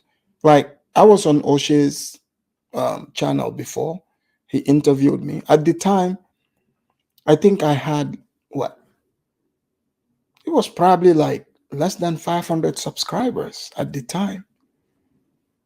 But yeah, like I would go talk to anyone. If you want to ask questions, of course, I would talk to anyone. But see, when you're too hypnotized and see it as, oh man, that's brotherhood, I'm being favored. No, it's conversation. Maybe you're saying something the person is interested in. That's how I look at it. I don't look at it like, oh man, this is such and such. No. If you have questions, you want to invite me, I'll come. I'll come and we'll have a conversation. Like, that's just what I'm about. But Brandon here, he wants to speak the truth, but he's acting like a Shaniqua. Yeah, I'm gonna talk about O'Shea, but I'm gonna talk about Pookie, but you see, I understand last time, when I was short on my rant, Pookie, he hooked me up. I'm not saying this to badmouth Pookie. I know Pookie would always step in. It don't matter, but I'm, just say it. Say it. I'll play this again. Hopefully, Brandon can, spit it out. Tariq doesn't care about anybody but himself. He's self-centered. He actually has the ability to do a lot of different things. He actually knows how to get a lot of things done, which is pretty impressive considering the fact that the guy's a high school dropout. But he does not use any of those things in a way that actually uplifts the Black community.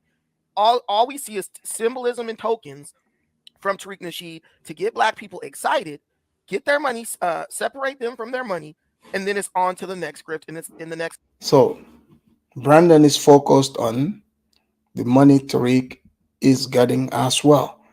But he is saying he is trying to help save the community. How are you saving a people who voluntarily, donated to this man based on what they like? You see, they donated to him. So, but at the same Brandon does say, oh, Tariq is scamming people, but he apologized to Juliet. Remember when he slightly said they were scammers, but people came out who pointed out, who was saying this person scammed them. But he apologized to Juliet for even saying that. So he's selective in who to speak about. I noticed that. All right. MS Delta, thank you for the super chat. MS Delta said, some brothers stop being jealous. Stay on your grind. Exactly. You got to stay on your grind. Stop pocket watching. Just, keep doing you. And he put another one. MS Delta, thank you for being a sponsor again. He said, regardless of how you feel, Tariq delivered the museum. I don't hate. Exactly. I mean, it's like, but Brandon is mad at Tariq. So it looks like they are going to court. I dropped the link. You guys can, hit the link here but I'll play this 5 minutes more and we'll open the lines. Hustle. And if you dare challenge him about anything that he's doing, he resorts to name calling and degenerate behavior, shaming tactics, and whatnot. But there's a old saying that says evil prevails when good men do nothing. White men said that, and that was directed at black people. But in the black community, white men said that, and that was directed at white people. But in the black community, as we do so well, we have to take it a bit further. Not only do good men sit by as evil men do evil deeds within their community, in our community, they actually co-sign the evildoers. They actually co-sign the evildoers. He's right about that. So obviously, Tariq, there are people supporting him, a lot of them, right? Even Dr. Umar, when Tariq received the money, he supported it. Again, Brandon didn't have issues with that. So are you like, is the truth only selective depending on who you like or who you don't like? So if those people are supporting Tariq's move of getting that money, why aren't you calling them out directly on that? Tariq didn't make them like that. It's just like all these people forming this alliance with each other. They pretend to say it's a brotherhood, but it's not real.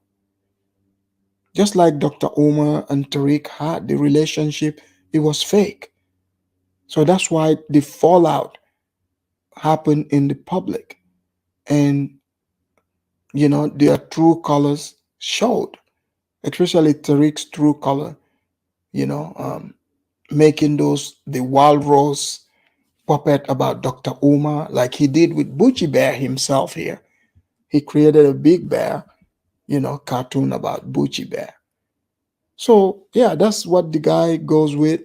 And that's what this quote unquote community is all about. They find it funny, they enjoy it, and you know it, I know it. Let's just enjoy it and move on too. There's no need for people to cry. And this is something I've always said about our community. Our community is overridden. It is trampled underfoot. We are in last place, in the last race, in the last space for the last case against white supremacy. And the reason we are there is not because of white people. The reason why we're there is because we have a bunch of people within our community who should know better, who know better. I'm not going to say who should know better, who know better, co-signing people that they know are operating within the community in a malicious manner. They know better. O'Shea went to medical school. Well, have you confirmed that, Brandon? I mean, I'm just saying. In Poland, they speak Polish over there. So I'm guessing like if you're going to go to school in Poland, you would have to know their language. I mean, medical school, like what kind of medical school? Is this the University of Svetlana? Is this, Natasha High School? Like, what's going on? I'm just saying. Medical school, really? I mean, I'm just saying, I've never heard O'Shea use medical terms. He makes lots of videos. And some of those, I mean, for somebody that went to medical school, he definitely perfected the art of, ratchetness. Right. MS Delta said, jealous Shiniqua. Exactly. Very funny. Very funny. But yeah, that's what Brandon over here, like, okay, it's like plantation wars. Since he is mad at Tariq, he doesn't like Tariq. And he clearly is aware of how Tariq came at O'Shea. And now O'Shea is towing the line. He knows this. So, and he wants to say, O'Shea, you taking Tariq's side. No, O'Shea said this is business. I'm conducting business online. So Pan-Africanism strikes back, can get mad all he wants. But he knows the game that O'Shea is playing. You look at like the alliance between Jason Black, Professor Black, Truth, and Tariq, all this, they are not the same kind of people in a way, but they all have to unite to collect that money from the blacks. You see, Tommy Sotomayor, he didn't join in the alliance. That's why they had to fight him and kick him out. But if he had joined in with them and they filled the advice, so the fake news, he would have still been online. So this quote unquote brotherhood is all fake. It's just, a gang of charlatans. That's all. The boy could think he come from a good background. Why would he attach himself, or why would he show himself to be in communion, to be in league with a grifter like Tariq Nasheed? Why does a man who has so much, who is doing so much, and I'm talking about he's doing stuff, he's employing people in Africa, he's building a media empire. Why? Did you guys hearing this? He's employing people in Africa. Which country? Is Pan-Africanism strikes back even a real Pan-Africanist? When are these people going to graduate and start naming the countries? So O'Shea is building media empire and he's employing people in Africa. In this media empire, how many Africans are working there? How many employees do they have there? That's what we want to know. Are these same people running the speed dating? I mean, I'm just saying, like, you went to medical school. What kind of medical work is he doing in Uganda? Is he a love doctor? So sometimes I want, Pan-Africanism strikes back. I mean, he's not the sharpest tool in the cupboard anyways. Oh, he went to medical school. Have you confirmed this? Have you confirmed this to be true? You see? So MS Delta, thank you for the super chat. He says business, business, business. Absolutely. Let me thank you here properly.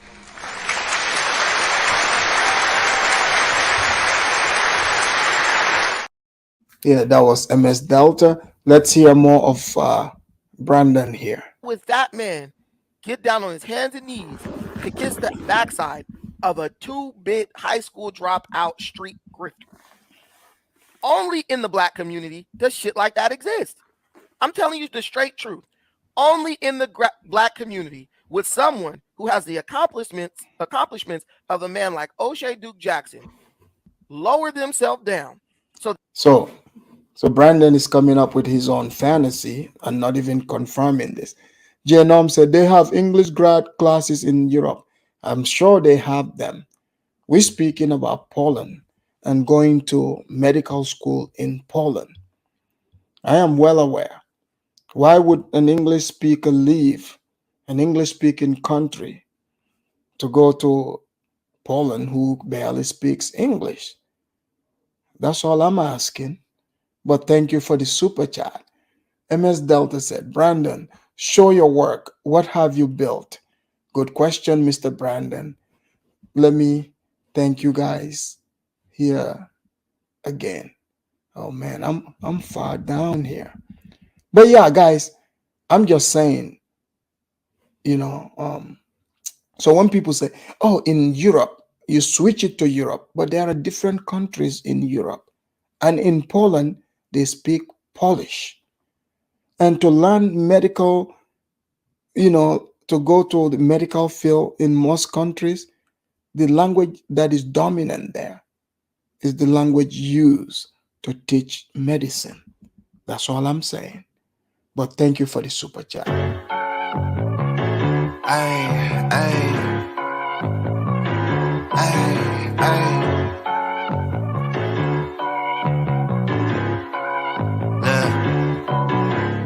Baby girl love my bop and unlike me too. No roof on my top and my babe see through.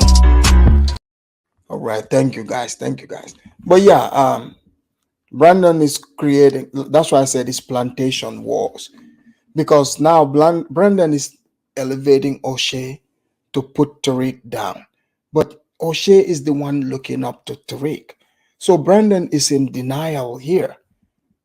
Okay, I believe O'Shea. Oh, maybe Tariq knows that O'Shea is much of a doctor as he himself is an ordained minister.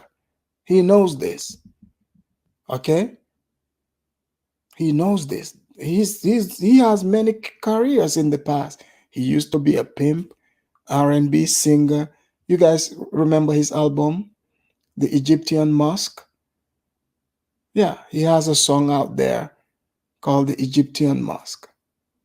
So here we go. That they could kiss the backside of a 2-bit con artist like Tariq Nasheed. No, this song is called Mink Slide. So I wanted to Mink Slide. Yeah, he's got the Mink Slide. So check out the Mink Slide. You wonder why our community is where it is. It's where it is because you have people who know better, who co-sign degenerate, ignorant, nonsensical behavior. They validate it. Tariq Nasheed is not where he is because of by his own right. He's not a self-made man in that sense. What he was able to do was tap into the hurt feelings of men who were better than him so that they can co-sign and validate the bullshit he said, right? And then he parlayed.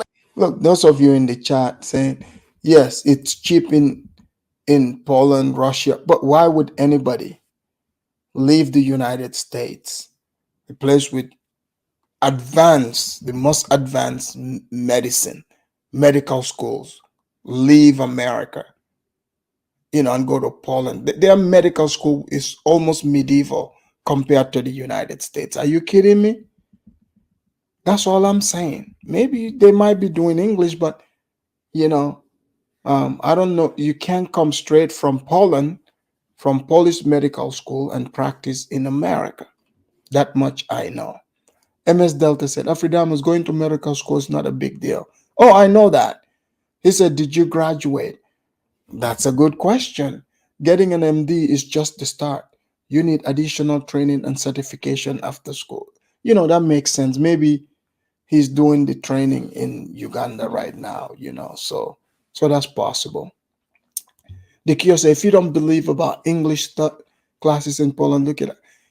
I didn't say I don't believe it. Okay, I'm just asking. All right, just asking. So, but MS Delta, thank you for the super chat. Here we go.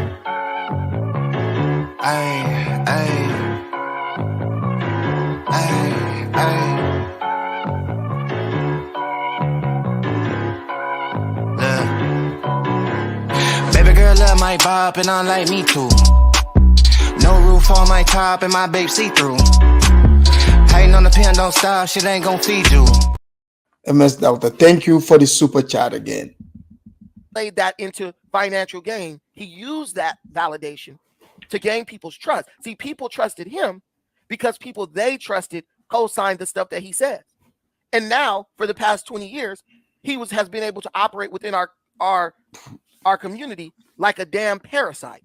And it seems like these black men who talk about black. But you see, again, in a way, if you look at Brandon's beef with Tariq, in a way, don't you think Brandon has the right to attack Tariq because he's claiming this community. But if Tariq is receiving this donation in the name of FBA because you know he came up with the organization, and Brandon is a Pan-African, he's heading to Kenya. Shouldn't he leave Tariq alone? Why is he forcing himself part of Tariq's community? Because if he's Pan-African, he's not part of that community, part of Tariq's community, because Tariq's community is clear. You know, he's not a Pan-African anymore. He's not going to Kenya. He's not interested. He formed a group called FBA. You know, they are the foundation of America. They put the money together so he can come up with a museum. But he is forcing Tariq to be in a community with him. I mean, because think about it. He keeps saying community, but does Tariq see it that way? Tariq is not a Pan-African. So listening to him, that just hit me. I'm like, why is he forcing himself onto Tariq's community? Black women and black women need to submit and they need to do this. Ain't no black woman gonna submit to you. Why would she? You don't even have integrity. You don't even have integrity. That is the primary thing missing from this community. From now on, going forward, when someone says, why is the black community in the position that it's in? You only need to say one line: a lack of integrity. A lot of people might be saying, oh, Brandon, what is integrity? Well, I will give you the definition. All right, let me see. Thank you for the super chat. He said, O'Shea went to Howard University for undergrad and he went to Poland for grad school. Yes, they have English grad schools there. Well, you're saying this like you know this to be a fact, but thank you. It's possible. I believe you.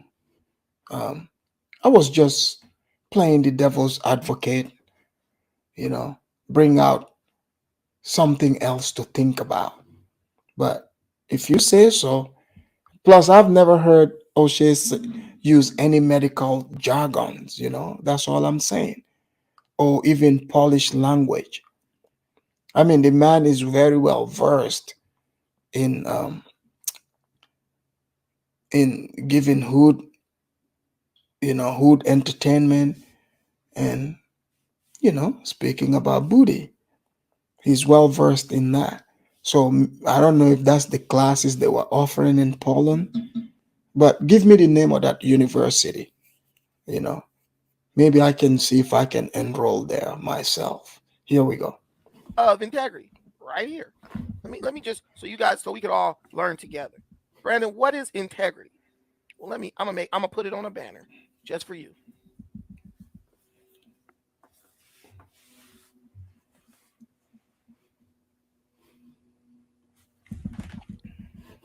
Integrity, the quality of being honest. Let's see. Amilcar said here, let's see. He said, Afridamus, Brandon can't do what Tariq is doing and doesn't have the charisma. He comes off as a hater. I don't like Tariq either, though. Well, thank you, Amilcar, for the comment. Yeah. You know, like I understand, like you can online, like I do, you know, the critiques, you know, and get you to think about certain things, but there is a line there. Like I'm not really mad at these people I speak, you know, do the videos I analyze, zero feelings. The video is in public. It fits the topic we have here, and I break it down. But Brandon is going to court with Tariq. That's a bit much, you know?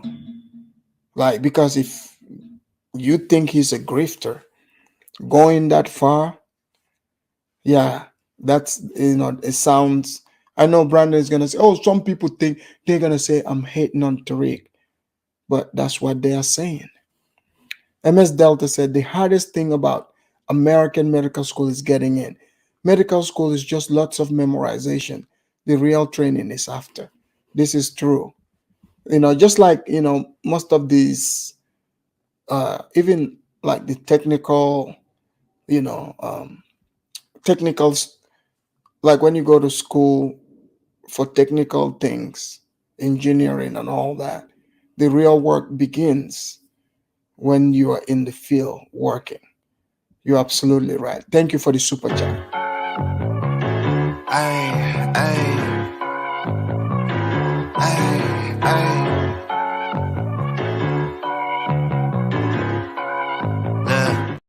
All right, we'll continue with Brandon here real quick. And having strong moral principles, moral uprightness. He is known to be a man of integrity. And that's what we lack in our community. We might have rich men. We might have men who are very smart and they know how to make money. We might have men who are resourceful. But in this community, we are at an extreme lack of men with integrity. That means that when you know something is wrong, you don't call it right just to prove a point. You don't call it right just because you were misled or deceived. When you know somebody is a con artist, you don't congratulate and pat that person on the back and stand them up in front of an audience and say, see, look, this person did what they said they was going to do. No matter how many people co-sign or agree with this person. When O'Shea does what he does, I know what it is. It's not really because he believes in Tariq. It's because Tariq has a large following. And for many of our people, we love the path of least resistance. They have the mindset like, if you can't beat them, join them. Hey, bro, you're never going to make somebody stop believing what they already believe. Okay. So right there, you guys see that was Pan-Africanism Strikes Back. So he gave his commentary on O'Shea. If you want to watch the rest of that video, you can go watch it. But yeah, pretty much what Brandon is saying is, how can you support Tariq, who is a dishonest charlatan? That's what he's asking. But how is it different when he supported Juliet and in fact apologized to Juliet? What do you guys think about what Brandon is saying, and what do you think about the commentary here on O'Shea? You see, you have to remember what people say, especially if they are representing themselves as we want to bring all these people together, but you want to unite or supporting the one individual who is disparaging those people. That's something to question, right? So that's what I'm bringing to you. St. James said, let me see what St. James wrote here. St. James, thank you for the super chat. He said, Lublin Booty Medical, I was told. That's actually pretty funny. Thank you for the super chat. Amilka said at Afridamus, this is a universal university of rock law. A lot of English programs, just keeping up, just helping out, bro. It's a very good university too. Thank you. Where does this university, where is this university at? I dropped out of medical school, undergrad, class of 92. I feel so happy about that today. Westfro, thank you for the comments. So guys, please leave your comments below. Let me know exactly what you think about the commentary. I dropped the link, but it looks like many are afraid to hit the link, or probably too busy today. That's understandable. That's understandable too. But hold on. Give me a second.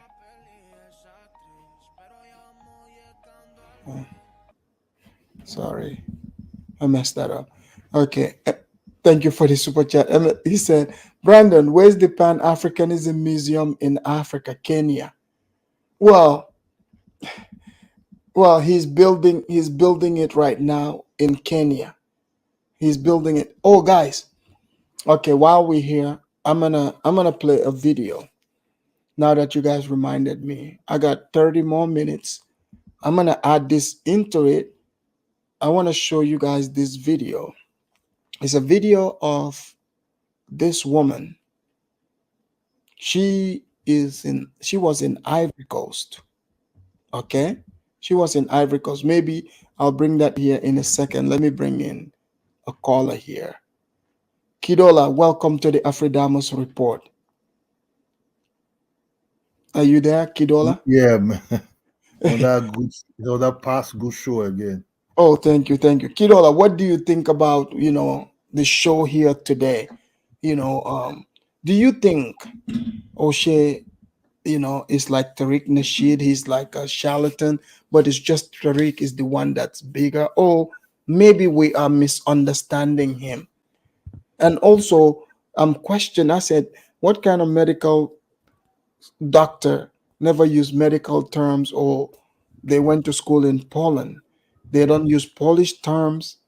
And what are they doing in Uganda? Do you think I'm wrong for asking those questions?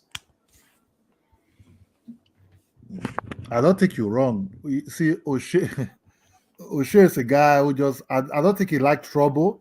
Right. You understand? You have to, O'Shea past was like, he was really banging at Africans a lot. Right. But later, I think when he visit Africa, his thought of might change. Mm-hmm. Maybe because he have good communication with them. And I think in Poland, he met a lot of Africans that he really team up with there, that he really worked direct with. I don't think O'Shea ever met, I think he have met some Africans, maybe United States, but not as close as what he experienced in Uganda and in Poland. No, most of these guys really, I don't think I've heard O'Shea said he's met a lot of Africans. A lot of these guys really haven't met a lot of Africans. I think maybe he met, when I mean, interact with? Yeah, maybe they have good discussions, sit together and everything. Okay. Yeah, that's. I think that word might be change his mind. You see, might be changed when they come around people and they try to know you a lot. I think also change his mind might be Uganda that he went to, those are. But he supports Tariq though. I think he don't want to be the ones that say he's off code. I don't think he really support him. I think you'll feel like, okay. You think he's just being on code? Yeah, what they say. Yeah. But do you hear what Tariq says about other black immigrants? If O'Shea is in the field of saying he's here to promote black and African unity, right? You're laughing. I know what you try to say. He's doing he's a Pan-African, right? Yeah. O'Shea. I think O'Shea is not like say Pamp. I think O'Shea have close friends that maybe Africans is working with. Through that level, able to develop likeness in the other people. So I don't think O'Shea, you can call O'Shea maybe Pan-African. Yeah, but he said he met some in. I think he did say in the video he met Africans in Poland. I think he met some people that he worked with.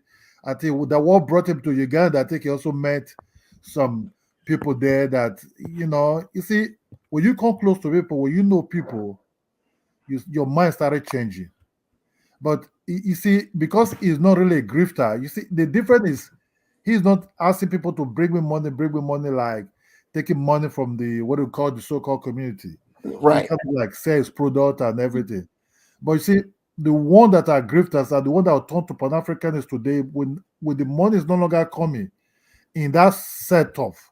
They think, whoa, the money is coming here. Let me take advantage of the poor. No, but the money comes in different ways. Like he is doing it the best way, safest way. You're not asking anybody to give. You're just putting your work out. But you also got to give them the things that's what I say. that pleases them. Yeah. That's what I say. It's giving them product. It's just giving them something they like. They kind of like pay. I think he didn't want Tariq to roast him. Let's be real. I think they just want problem. They don't want a steady problem. He's a guy who just says something that vanish. You can see most of the shows. He just says something like gossip news. Just say it. They just, what do you think about just vanish? I don't think he wanted to reply. I don't think he's scared of the guy, but I don't think, you see, a calm man will always threaten you, but actually don't have nothing to threaten you with. You know, like someone wrote here, I think I agree with that. He said O'Shea was being nice to Tariq because he didn't want Tariq to roast him. Tariq can destroy a person's YouTube channels. And so you have to be careful in how you critique him. He's right. Tariq would have gone after him. No, Tariq and O'Shea are not on the same line. I know. You understand? So Tariq cannot destroy O'Shea YouTube. No, because but on the same line, they don't talk about O'Shea. They don't talk about pro-black or pro-this. He just pro himself and pro his product, his business. No, he's pro-black. He can say pro-black just like that. I don't think it's pro. See, you know, like the Cure said, he said probably most of the Africans thought he was African. This is true because when I first saw O'Shea, I thought he was Ghanaian to be the one that went to Africa to be selling Pan-Africanism and hidden colors and everything. Then when the money did come from that aspect, right now, you see, it's because. So, wait, Kidola, you don't think he's scared? You don't think he's scared of Tariq? I don't think so. I don't think. No, I think he is. Man, let me jump in, man. Kidola, man, you saw what this dude was saying when he was in the hotel talking to O'Shea, man. What kind of man, Kidola? You know what kind of man can sit on the bed on the chair and talk to you that way and you don't respond, bro? Come on, man. Let's be honest, man. Let's give it to the people. But what you should know, the right way. But what you should know is that he also see that guy can give. I know what. Look, everybody just tried to match up, but that guy came out to be matching up. But I think he know, or he was waiting for what O'Shea would do, or O'Shea respond. No. O'Shea, trust me, Kidola. The way O'Shea, moonwalked. Trust me, he was scared of. He was scared. He told them, "Don't poke the bear." He said, "Don't poke the bear. Don't poke the bear." He heard that. So you heard it. He said, "You too easy." He said, "You are too easy." So you don't want to be labeled as a too easy guy, man. You don't want that on your record. You know, I'm not saying you have to push back all the time when somebody attacks you, but when somebody say you're too easy, come on now. This is not a good label to go to bed with. Hold on, let me read this real quick. MS Delta, thank you for the super chat. It said Tariq Nasheed has been to African countries and donated money. He's been to South Africa and Zimbabwe. And MS Delta said, I donated money to the museum. Happy to do it.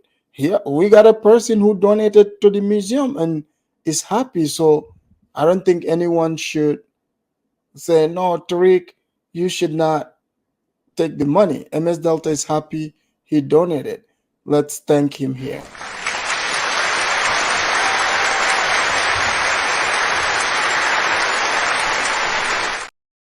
Thank you, MS Delta. Okay, continue, St. James. No, that's what I was just saying. That it's not a good label. Like you're too easy. You are too. Look, I'm a YouTuber. You're a YouTuber, right? Pretty much. Yeah. You have your the way I was looking at it is like I have my own content and I have my audience and you have yours, and you step out of your lane to tell me that I'm too easy.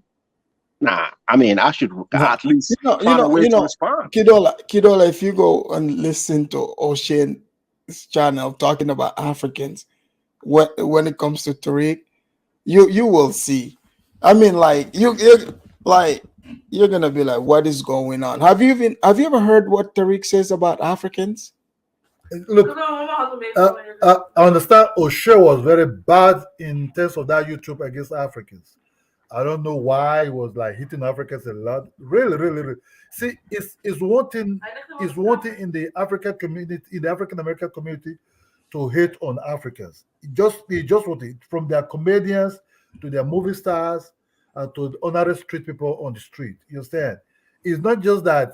If you watch YouTube is a part of the entertainment. Edutainment. Yes. Guys, please make sure you hit the like to show that you're watching the best edutainment show on this side of heaven. If you watch the entertainment show, the African Americans or the Black Americans always to sell a show.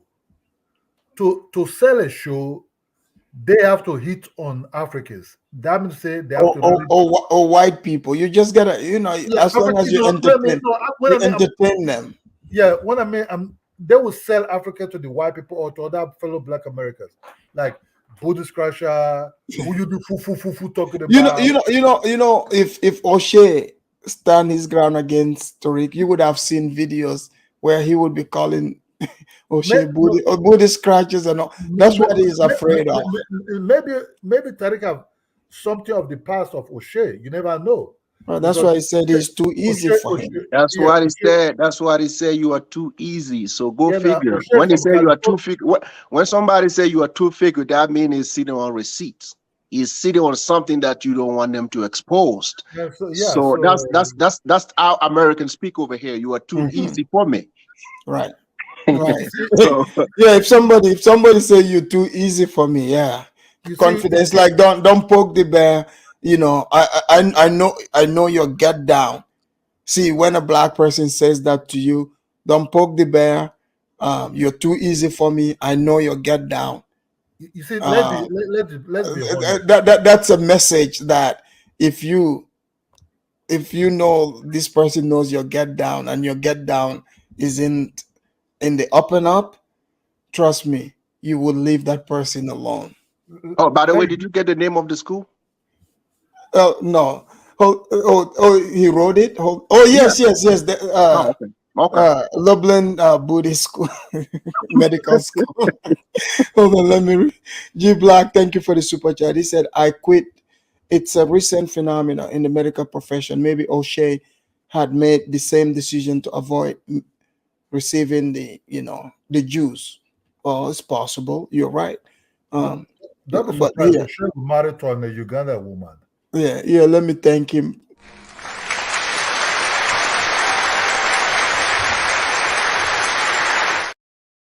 Thank you. No, but Kidola, I'm surprised you, even though you heard Tariq's warning, you said O'Shea wasn't afraid of that.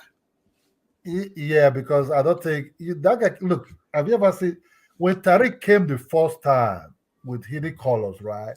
He was everywhere. See, we Africans. He was even the breakfast show. The one program called the breakfast show. Yeah, breakfast show. But that guy who was sitting there, that Democratic guy, you start. Oh, you mean Charlatan? Charlatan. Charlatan, whatever the God. He was always there. He was selling about Africa. We Africans are this. We Africans are that. We Africans that.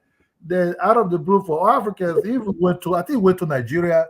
He came to London and all those. It was like the full stuff. I used to laugh. I used to honestly when Tariq, like I knew like it was.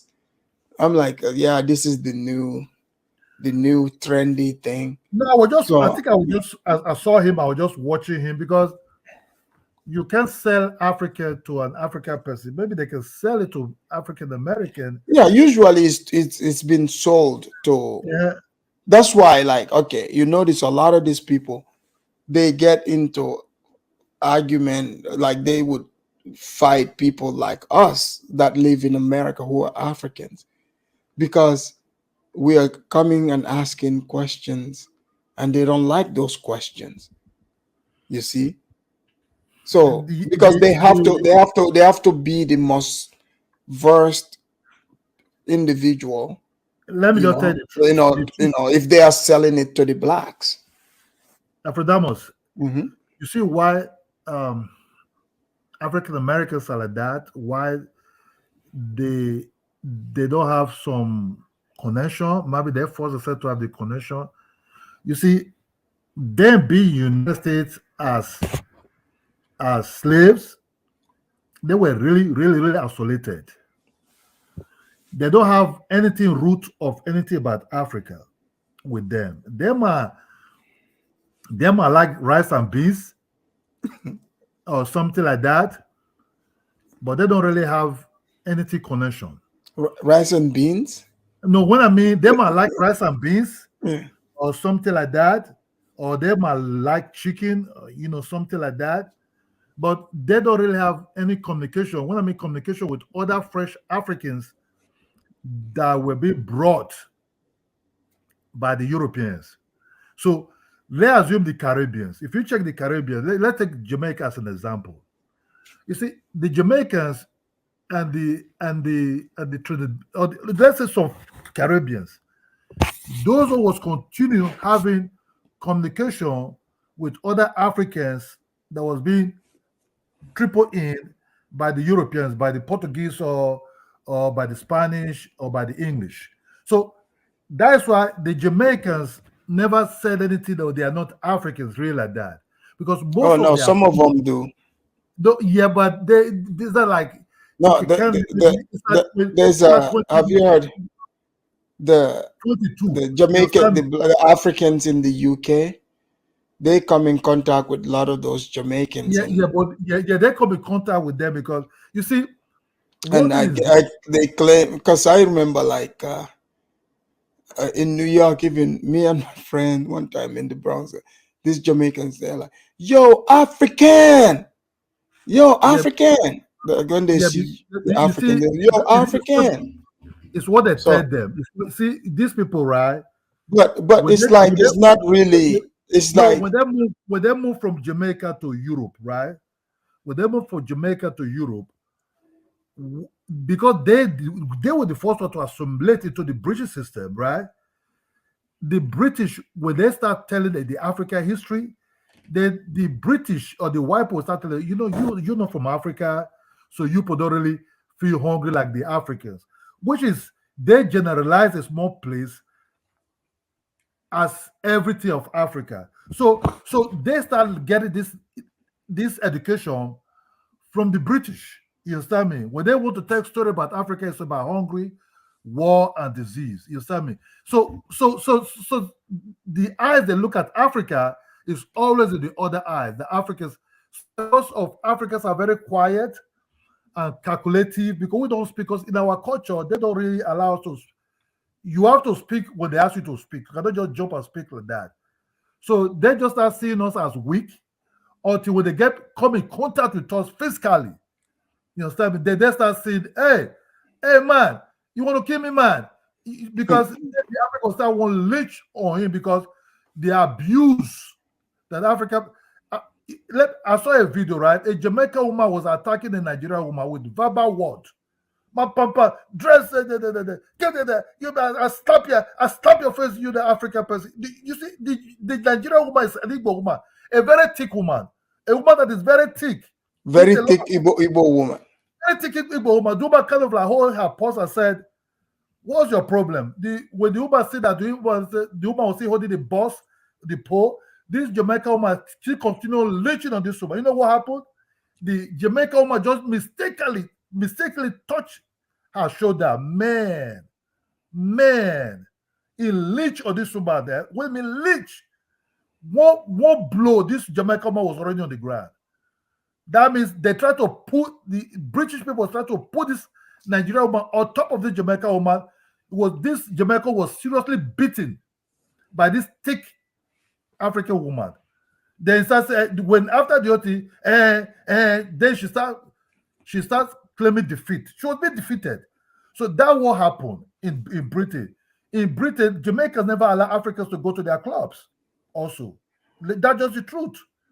They will push you out. But what happened? Africans, it started since 70s. But Africans started opening their own club also. I will tell you today, Jamaicans are even no ground in Britain. They are what? Jamaicans have no ground. Oh. They don't control nothing. Africans have to see employ them. That's just the truth. Because in Britain, especially in London, the Pakistan control the car insurance.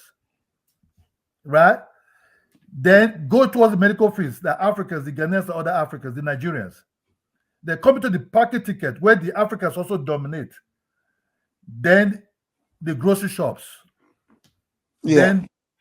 Then you don't talk about the police, whereby a lot of Africans also in the companies and other things. So a lot of Africans are in the police force there. Yeah, you can see Jamaicans they're here with maybe in the medical field, but not as much. You understand? So is this discrimination? Because Africans come there to study, but they don't stay. But the Jamaicans come there through that windrush, they were living there. So when they see Africans that come over there to study, they start jealousing them. But when the Africans come to stay, that's when they come the problem, the fight. So none of these two groups ever say love us. But you can see with the Jamaicans, they have a little bit of Africa with them, with the food. Sometimes you can see with the behaviors and everything. Compared to hold on. Let me read this to fit what you're saying. MS Delta, thank you for the super chat. He said, why y'all like to generalize African Americans? Most African Americans don't think about Africa. That's what MS Delta is saying. MS Delta, thank you for the super chat. And J Norm said, most Black Americans lost our African culture, but Gullah Geechee Black Americans preserve a lot of African culture. Guys, thank you for the super chat. Let me thank so hold on, give me a second. Let me thank them here, real quick.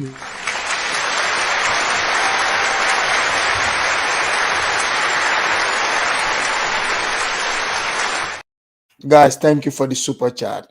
All right, go ahead. So let me give you this. So it's not like they really love Africans. It's because Africa proved themselves. You understand? Because at first, when they see us as Africans, they see weakness. They see people that are very quiet. They don't upfront. So Kidola, what if somebody like Natona said, we FBA don't follow African culture because we are not Africans?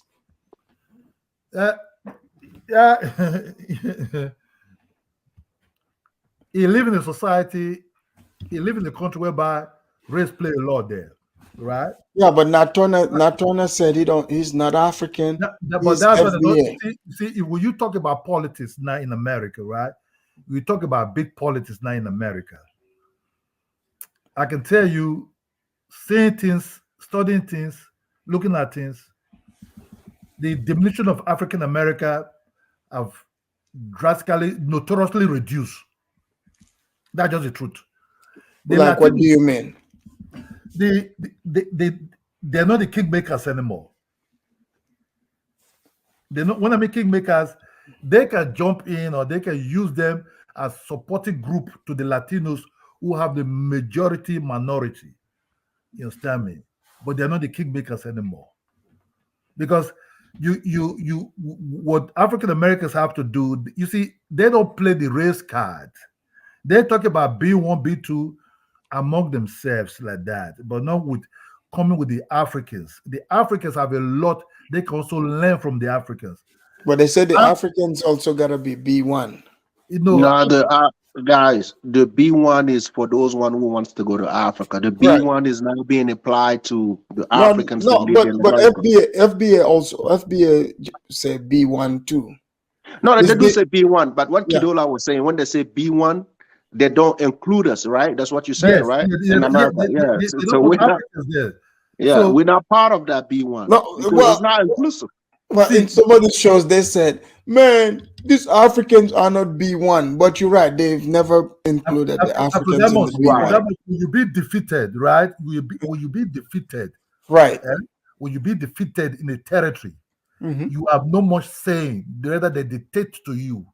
The Africans are never been defeated. The Africans won and get their independence. The Africans have worked on independent mind. You cannot really control them. Kiddo, you're gonna make the blacks call in for saying that. No. What I'm saying is this. You can learn You can learn from an African person that you might see an African person very quiet, but an African person have his own independent mind. How to organize, right? How to organize, how to have a single policy. But Kidola, what about the ones that there are some who say they are Indians? You know, this I become a laughing joke. This I become a laughing joke against them. That was you see internet, right? In this internet, that's what Joe Biden said. If you don't vote for me, you're not black. Joe Biden used the language, B1 of the B1 and the language of what they understand. You said, but why Joe Biden is not using that language against Latinos? Well, like Mimi said, we Africa, we not B1 because we love white people. So you think that's why we Africans are disqualified from B1? Because Africans love white people. Africans will teach them business. If you see the way Africa operates, like let's assume I live in the United States, right? I saw St. James. What I would do to St. James first, I will greet him. You understand me? I'll be very nice to him. Or like to know him as an African person, right? He will tell me where it's coming from. I'll try to talk, but let's see. Can I get to know? But let's see, right? When we talk, I will try to understand what St. James is doing, right? I will try to, if I see what he's doing is very ahead of me, I will tell him, man, see my plan, see what I want to do. He will say, no, this might not be so good. Why did you go like? So you have to take his own plan into your own plan. Then you boss, you open a business or you do a business. That's why you see a lot of Africans are into they're doing their own business sometime and other things. Even when they're close to each other there, but they have their own business. Senegalese have his own business. That person have his own business. That person has his own business. With the African American community, I can't say community, among them like that, they don't really have that game really going on with them. You understand me? They don't own no gas station. Gas station is almost be owned by the Indians at the same time, maybe by some Africans. You understand me? They never really own these things. So we can learn from each other, right? Allow the Africans bring that free mind, that independent mind into your society. But don't you try to, fool him or insult him or try to look down on him, because Africans can be very quiet, but they are very, very smart. They're looking at you, they're watching you, they're knowing your move, but they will hardly utter a mouth out because they don't have that time to be wasting their time to be uttering that mouth. Where that mouth will not give them that, what they try to utter will not give them a return for what comes comes out of their mouth. Okay, wait. St. James, what do you want to add on to that? Yeah, and also touch on the Uganda thing and these plantation wars also. When Kidola is dropping it, you have to take the back seat and listen, man. And listen, yeah. I was enjoying what he was saying, but because everything is factual. No, we can, I know, like Kidola, he touches, all of it. So, but I want you to, add on to it, and then What do I need to go for? Like, what do you want me to address first? The Uganda? Yes.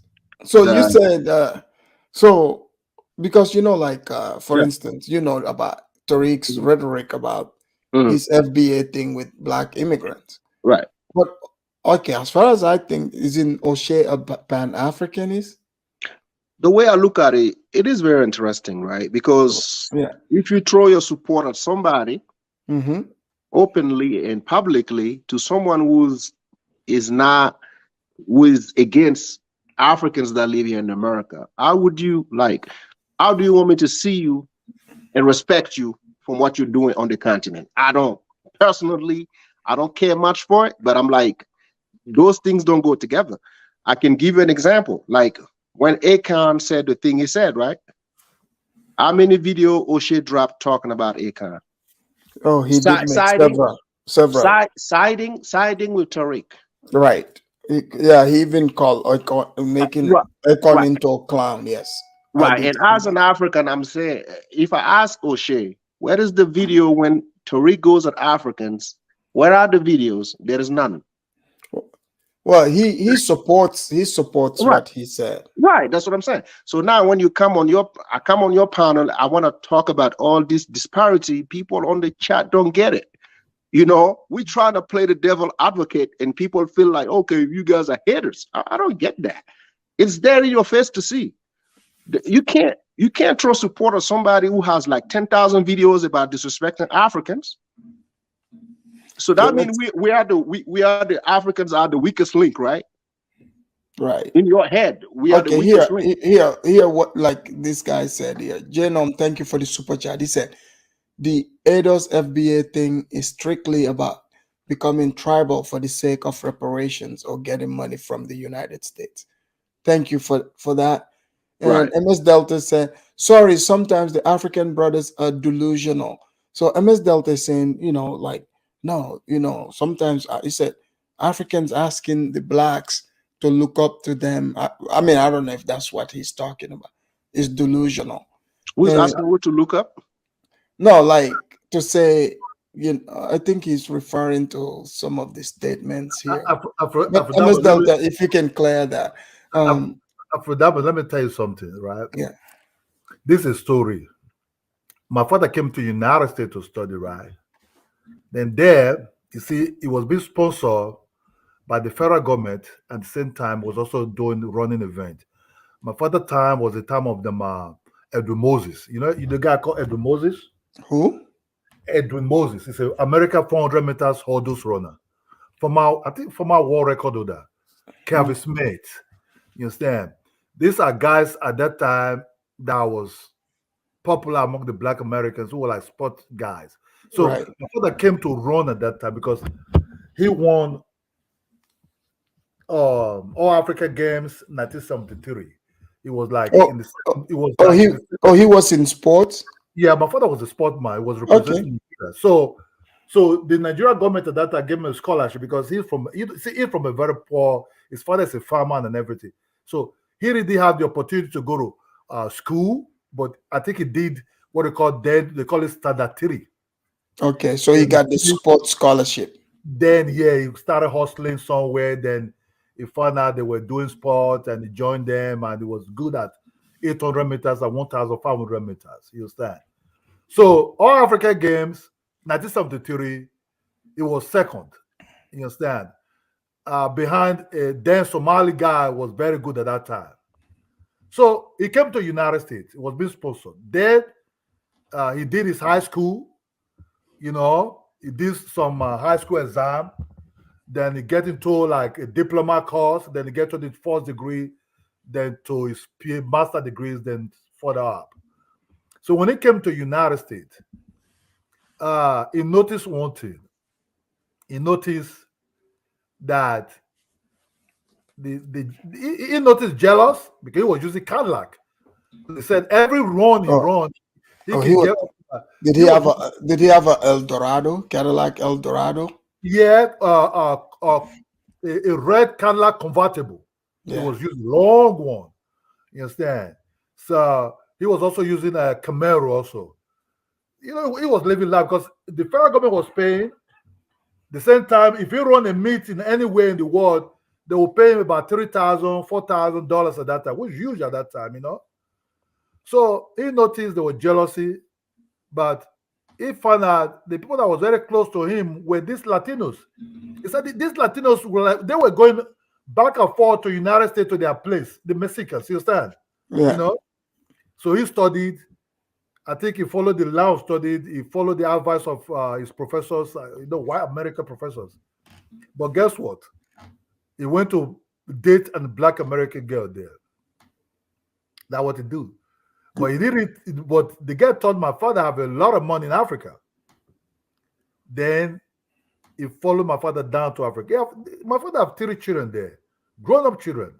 Hold on. MS Delta cleared it. He said many blacks have got degrees in the West. Africans, this is not new. Why should we African American follow you? You have not built a first world country in Africa. What have you built in Africa? Not the West. Can I respond just 1 second? Hold on. I think this song applies. He's applying Tommy's song to us. Yeah, he wants the song. Yeah, let me play it. This is in reverse to the Africans. He's asking us. Me to troll me. Did you get what you want out of this? Did it make you feel better now? what they did, what they gained. You wanna live off somebody else's law. Niggas are the worst people on earth. I do understand why they made them slaves. Name the DC. Oh, okay. He's talking about DC. I wanted to do the African one, but go ahead. No, you know my super chat earlier. I was just trying to tell you that we need Akon on this song. Oh, yes, I did see that. So yeah, you said you were gonna respond to. No. I mean, like, are we really here to impress Black Americans? So I don't. He's saying what have we built in Africa. So your own people are going to Africa and they fell in love with it. So I don't have to answer you. Just get the answer from your own people. Why are they going to Africa? And they felt in love with it. There are so many videos on YouTube that you can watch. Why are you here asking Africans? Ask your own people from your own tribe. So if it's not impressing to you, then you shouldn't be here. So that's my answer. I don't have anything bad about MS Delta. I think he's a cool guy. No, it's not. It's not bad, but I mean, I feel like it's a subliminal. But that's why, as an African, I'm not, because I think he's asking. Right. So if what we have built is there for him to see based on these people, hold on, guys. Oh, wait. Not Turner said something. Not Turner said many thousands of Africans are running around with expired student visas. I told on a few. but after Damas, now Turner's turning into a snitch out. Who would you pick, right? Somebody with an expired visa or someone who's coming without a passport? You see, let's say if Africans were coming to United States, let me ask Ms. Delta that. If Black America was so doing so well in United States, right? Then you say you have all this degree in United States. Africans will be more pendry towards you people a lot because Thank you. Advantage of the skin color, advantage of everything. But when the Africans come over there, when they see the way you people live, they will do a reverse U-turn with their bulldozer towards the other side and say, sorry, I will drop this bulldozer here. I want to be in this place. So one thing you have to understand is this. Their mindset and an African mindset is totally different. It's not the same. They don't see things like the way we see things. You understand me? You can count their top elite. Even their top elite doesn't have unity, something like that. You understand me? Let's assume. Look at all those big basketball players in America, which is zone where they stay. Oh, hold on, Kidola. Let me read this. My Mimi is over here picking on it. He said, y'all better understand. MS Delta sponsored Afridamo show. You better not say nothing. No. That's what I said. No.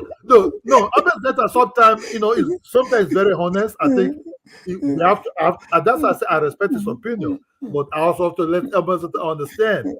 Mimi is messing with you guys. Go ahead. But she's reminding you guys that MS Delta is the sponsor of the show. MS Delta is a cool guy. So he asked an honest question. An honest question deserves an honest answer. Oh no, I know. I get what you're saying. No, he's fine. That's cool. Yeah. So overall, right? Overall, like. Because, St. James, we've touched on this topic before, like the Uganda saga, Okay, now we've settled it. So what do you think is the solution? Do you see O'Shea being more Pan-African or more FBA? No, I see the dude as being an opportunist, which is good on my books, and he earned the right to do whatever he wants in that country where he resides right now. If the people agree, I have no problem with that. But I'm just saying that, for me leaving the state here, I just watch the back and forth, right? I'm a Pan-Africanist, but I'm here also in America. I'm piggybacking. Like it's weird. And Kidola and St. James, MS Delta said, "Don't go easy on me. No. Africanus is my cousin. No. I mean, it's look. Like Kidola said, right? To be honest with you, as Africans, we are hard to be impressed by a human being. Maybe some Black American did not understand when we got here. Right. We don't get impressed by human being. You know, St. James, I think that's where a lot of people get the confusion because they're like, all these people coming from these countries out, they look at the country's supposed to be poor, but they are not impressed by us. We're not. I kept telling my Black American friends, it's going to be hard for you guys to have an Africans come here and be like, yeah, we respect you. We know what you've been through. You guys are the best. No Africans will know themselves. Would never do that. So if they understand but St. James, we've seen some of them online. Oh, no. That's why you know a guy named Gas Them Up, the Nigerian American. Kidola, that's your people. Gas Them. First I hear about Gas, he was having a strong American accent, but when you noticed that too, and then the pigeon comes out. The pigeon come later because you want to prove it's from Africa. You understand? You see, that's what we want to, because at the time, you see, because Gas Them have a very strong American accent. It was at the New York side, but at come a time, I think he started feeling like, look, I'm an African. Look, Sam Jess is right. Africans we never. It's in our mindset. You understand? Our mindset not to be impressed by what you are doing or what. That's why Africans have a total different mindset. You understand? We're not even impressed with the white person. But he said he did tell me on a stream before. He said he's not Nigerian. He said what did he say? He said he's not a Nigerian. It's a Nigerian guy from Delta area, where the oil from is from a minority tribe there called Usoko. You understand? So is for that praise. It's a Nigerian guy. He's one of those the Delta boys. It's like the water boys. You understand? Because they live by the shores there. You understand? That's where it's from originally. That's where his place. That's where it's going to be his place. You see, that's also when people said Akata really, when Nigeria formation, maybe because of the whatever they have in America, the Nigeria turned it against the Black Americans. So he's the real Akata because he was. If you go to Nigeria, then if you meet your elderly people or you to your community, then you start you didn't follow the rules of the respect and what to do. You kind of like say, man, what you say, man, and all these things, and what's up to the grown-up man and everything. Then they are the call Akata. I think he sounds like a $5 FBA. I think he was born here, right? Nigerians, it's our 80s to early 90s, never really have a particular respect for Nigerians Americans. That's just the truth at that time. They prefer. Let me read this one real quick. African Renaissance, thank you for the super chat. It's a B1 in Africa is automatic. Local markets, grocery stores, liquor store, even banks, lawyers, accountants, etc. All Black Africans. This is true. You're absolutely right. Let me thank him. Hold on. Let me thank him real quick. Sorry, go ahead, St. James. Thank you, African Renaissance, for the super chat. No, I was just trying to add that even our gossip on the continent is different. We gossip different. And St. James, this one is, you know what? I don't know. I guess Nat Turner is scared to join you guys, but here's what Nat Turner wrote. Nat Turner said, you can meet a lot of foreign Black immigrants in the welfare office and crack houses. Okay, Nat Turner, what kind of people is Nat Turner hanging around? Talking about crack houses. Let Nat Turner click the link, man. We're gonna have a decent conversation, and nobody's gonna scream, yell, or whatever. He can come, man. And MS Delta super chat again. He said, my best professors in college, they were Nigerian men with blonde wives. LOL. So, Kidola, you hear that?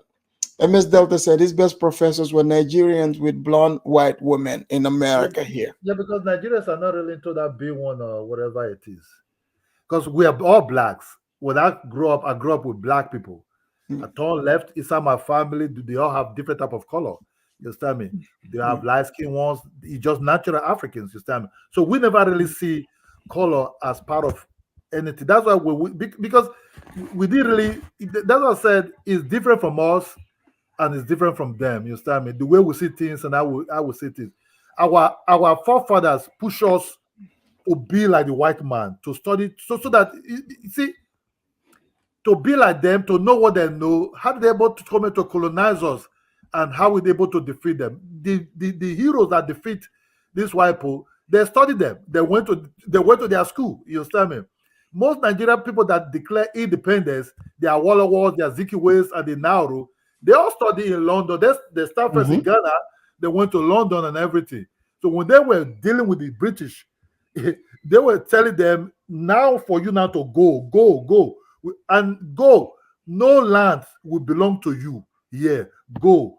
Before that, they were fighting wars, blocking the British, not able to dominate or certain type of business like canners and all this kind of business, rubber and everything. That's why the British never owned no plantation there.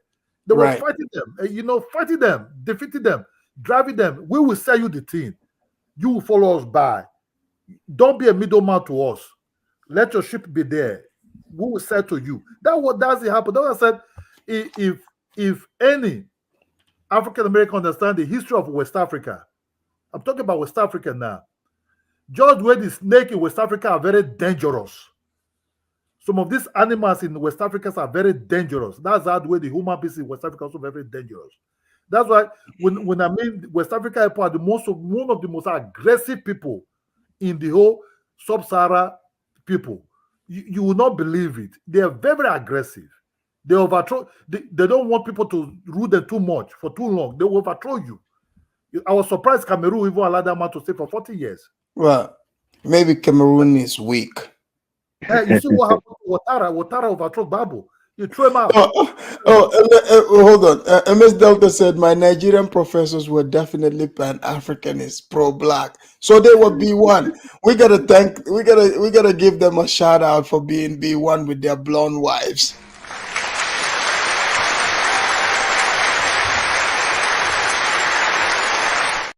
If MS that understand that when the Soviet Union was Soviet Union, Nigeria was even studying they're bringing their so-called Russian wives to Africa.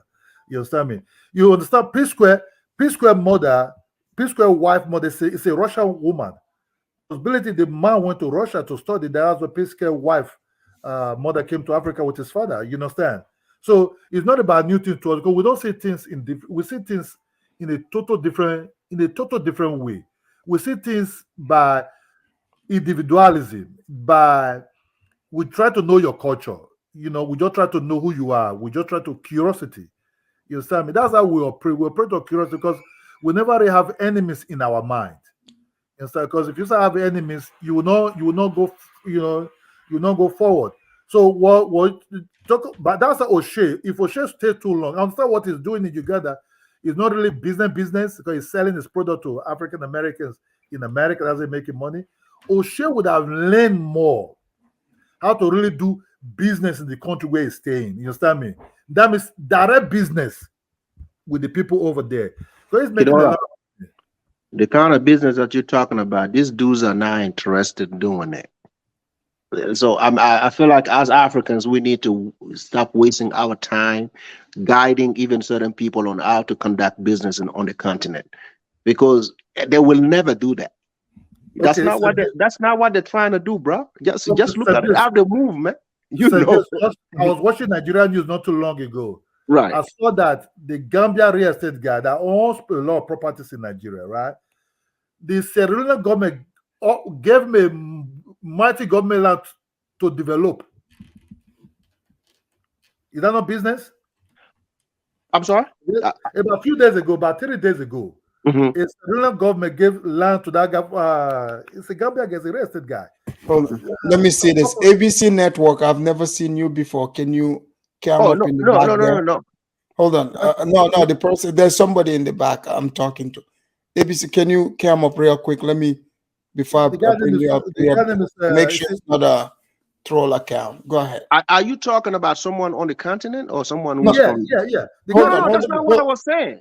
Hold on, No. guys. I'm talking to the person in the back here.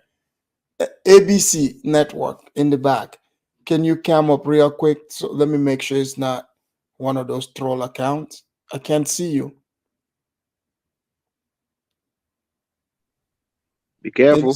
ABC, if you want to come up, you gotta come up real quick. Okay. Well, continue. This person No. is not. Kidola, I was talking about some blacks in the West. I'm not. Did you get my point? Or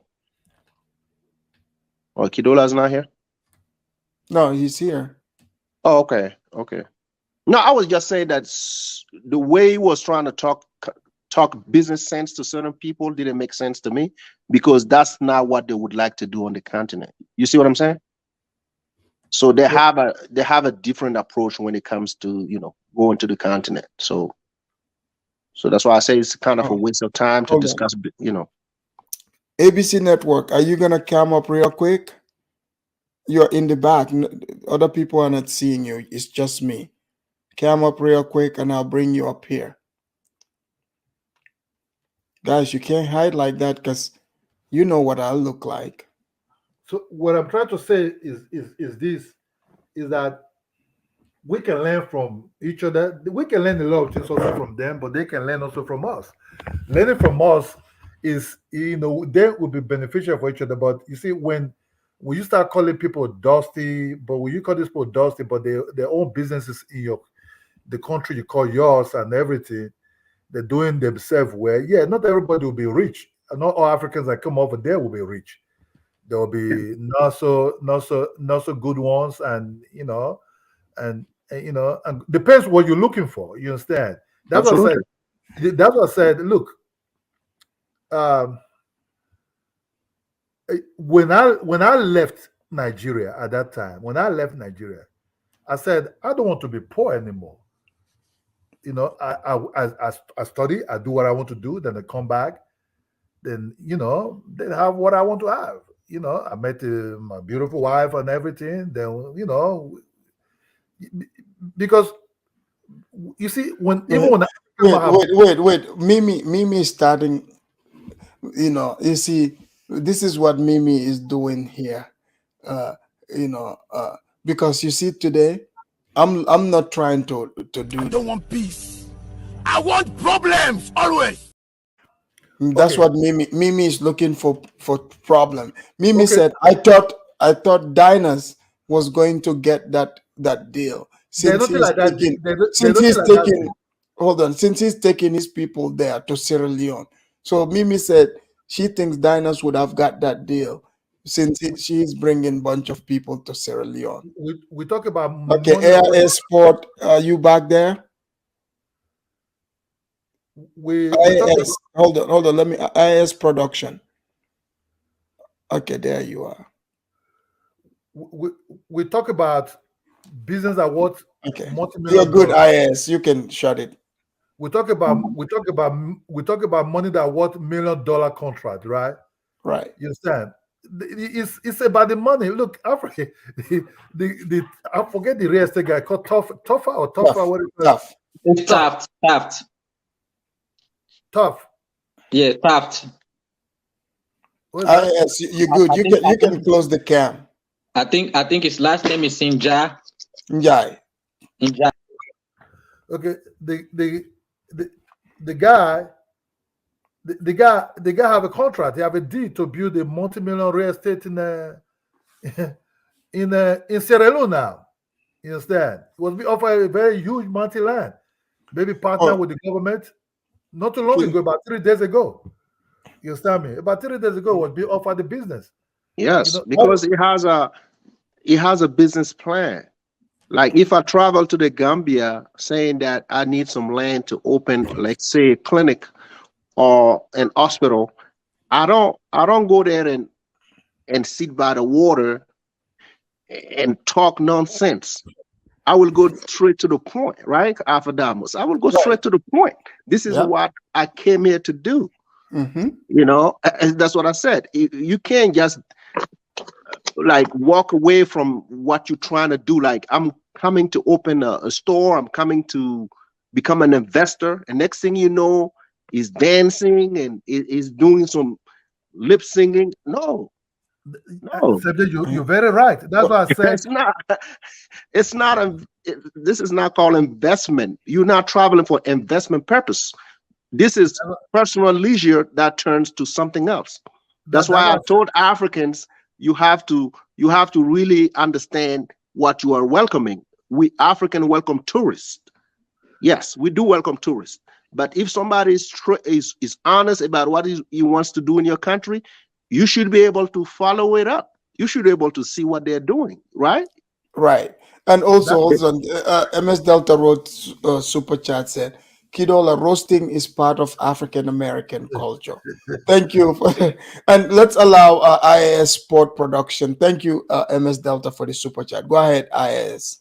Yeah, thank you for having me. I just want to add to Kidola what Kidola was saying, that we shouldn't waste time trying to encourage, or I think it was St. James that was saying that we shouldn't try to waste time trying to encourage people to come and invest, especially those blacks in the West, because you can see in them they don't have interest at all. They don't even trying to relate to what we're doing or trying to associate with us. So what country are you from again, IAS? Sierra Leone. Sierra Leone. Okay, yeah. Whose part? Freetown. Freetown. Okay. Yes, sir. Yes, sir. Freetown. So yeah, so I mean, you could see that they have the passport bro now. Their intention all is about finding women, and so that's what do you think about that? Like, because now there's a video saying passport bros are not welcome in Africa with question mark. Okay, since we're talking within that topic, and O'Shea is the king of passport bros in Uganda. So what do you guys think about the passport bro connection in Africa as an investment? I think they're starting to encounter some problems because they have issues now, even in Brazil. I think they just kick one of them out of there because one of them decided to go on YouTube and disrespect. Oh, Austin. Yeah, I saw that. Yeah, so I think they had the same issue. Somebody was also talking about in Kenya. Somebody was over there in Kenya disrespecting the women on online or something like that. So I think they have to be careful because otherwise they're going to change their image real soon and they won't have any place to go. So yeah. So I mean, I'm not hating on them, but it's just like it is what it is. I mean, you know my position on that, right? You know my position on that. Whatever men and women decide to do, man, this has to be private. That's what I believe in. Yeah. You know, when it becomes like a movement, then you are talking about other people's culture. You are talking about other people's wives and mothers and sisters. So you have to be careful. Like, it's not because of the fact that, like I heard some people say, oh, the locals are doing it, other peoples are doing it without understanding. Sorry, St. James, just 1 second. Okay, ABC Network, go ahead. ABC Network, are you there?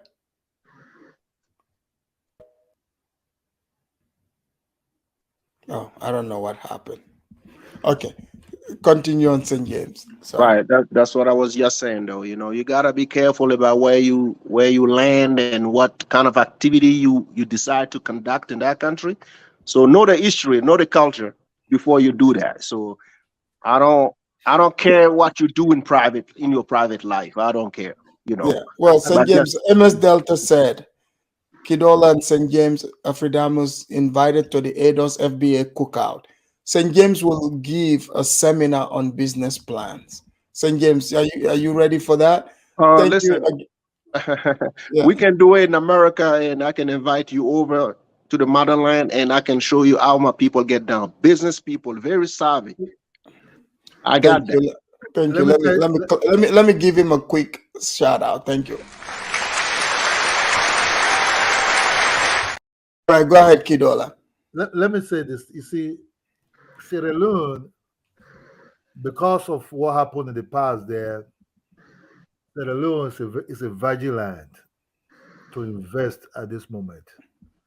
That's why you see when I say Africans have a total different mindset, When we see things, we don't see bush. We see what we can make out of it. You understand? When that guy have that contract now, you see the houses that will be there. Who will be buying it? Where this man developed in Lagos, in the Port Harcourt, right? I don't know nothing about this man, but I know the estate. I've been to those areas in Port Harcourt. Right. I walk in those areas. That's covered way back. And he built it in a swamp land. He built it in a swamp area. He partnered with the state, Port Harcourt state government. He owns his own part. The government sold his own part. Now the one he owns, he sold some part, he rents some part out. Then he have a manager. That the manager have a free accommodation, which is the people that he have a lot of staffs there. Then no Nigerian man will say, "Oh, what's this Gambian man coming to make money here?" No. Mm-mm. Oh yeah, he's been in Nigeria for since he was a young man. He's even a Nigerian man. Most Nigerians love that guy. Mm-hmm. When the man was trying to be that guy, it was very difficult for him at first. You understand? Because those are the big rollers. They roll with the government. Then it came to Gambia. They brought the same Nigerian staffs. See, this guy have worked out. This guy is real Pan-African. Yes, he's a real, yeah. He's real Pan-African. He brought those Nigerian guys plus Ghana plus all of them back. And he's building in Sierra Leone. He's in Gambia too. He brought his, because when I went there, I saw the place. He brought his Sierra Leonean workers too to Gambia. So they move around, you know. He's moving them around now. Maybe some of them will be going back to Sierra Leone now. See, so when people say the Africans are not building, that's not true. His construction is strictly all Africans from Ghana, Nigeria, Gambia, Sierra Leone. It's West Africans building Africa these days. These are West African. If you come to Lagos here, there's a lot of Gambian guys who are doing their business here, big businesses. They're doing their things. Yeah, some of them married to Nigerian women. They have children. They're doing their things. You understand me?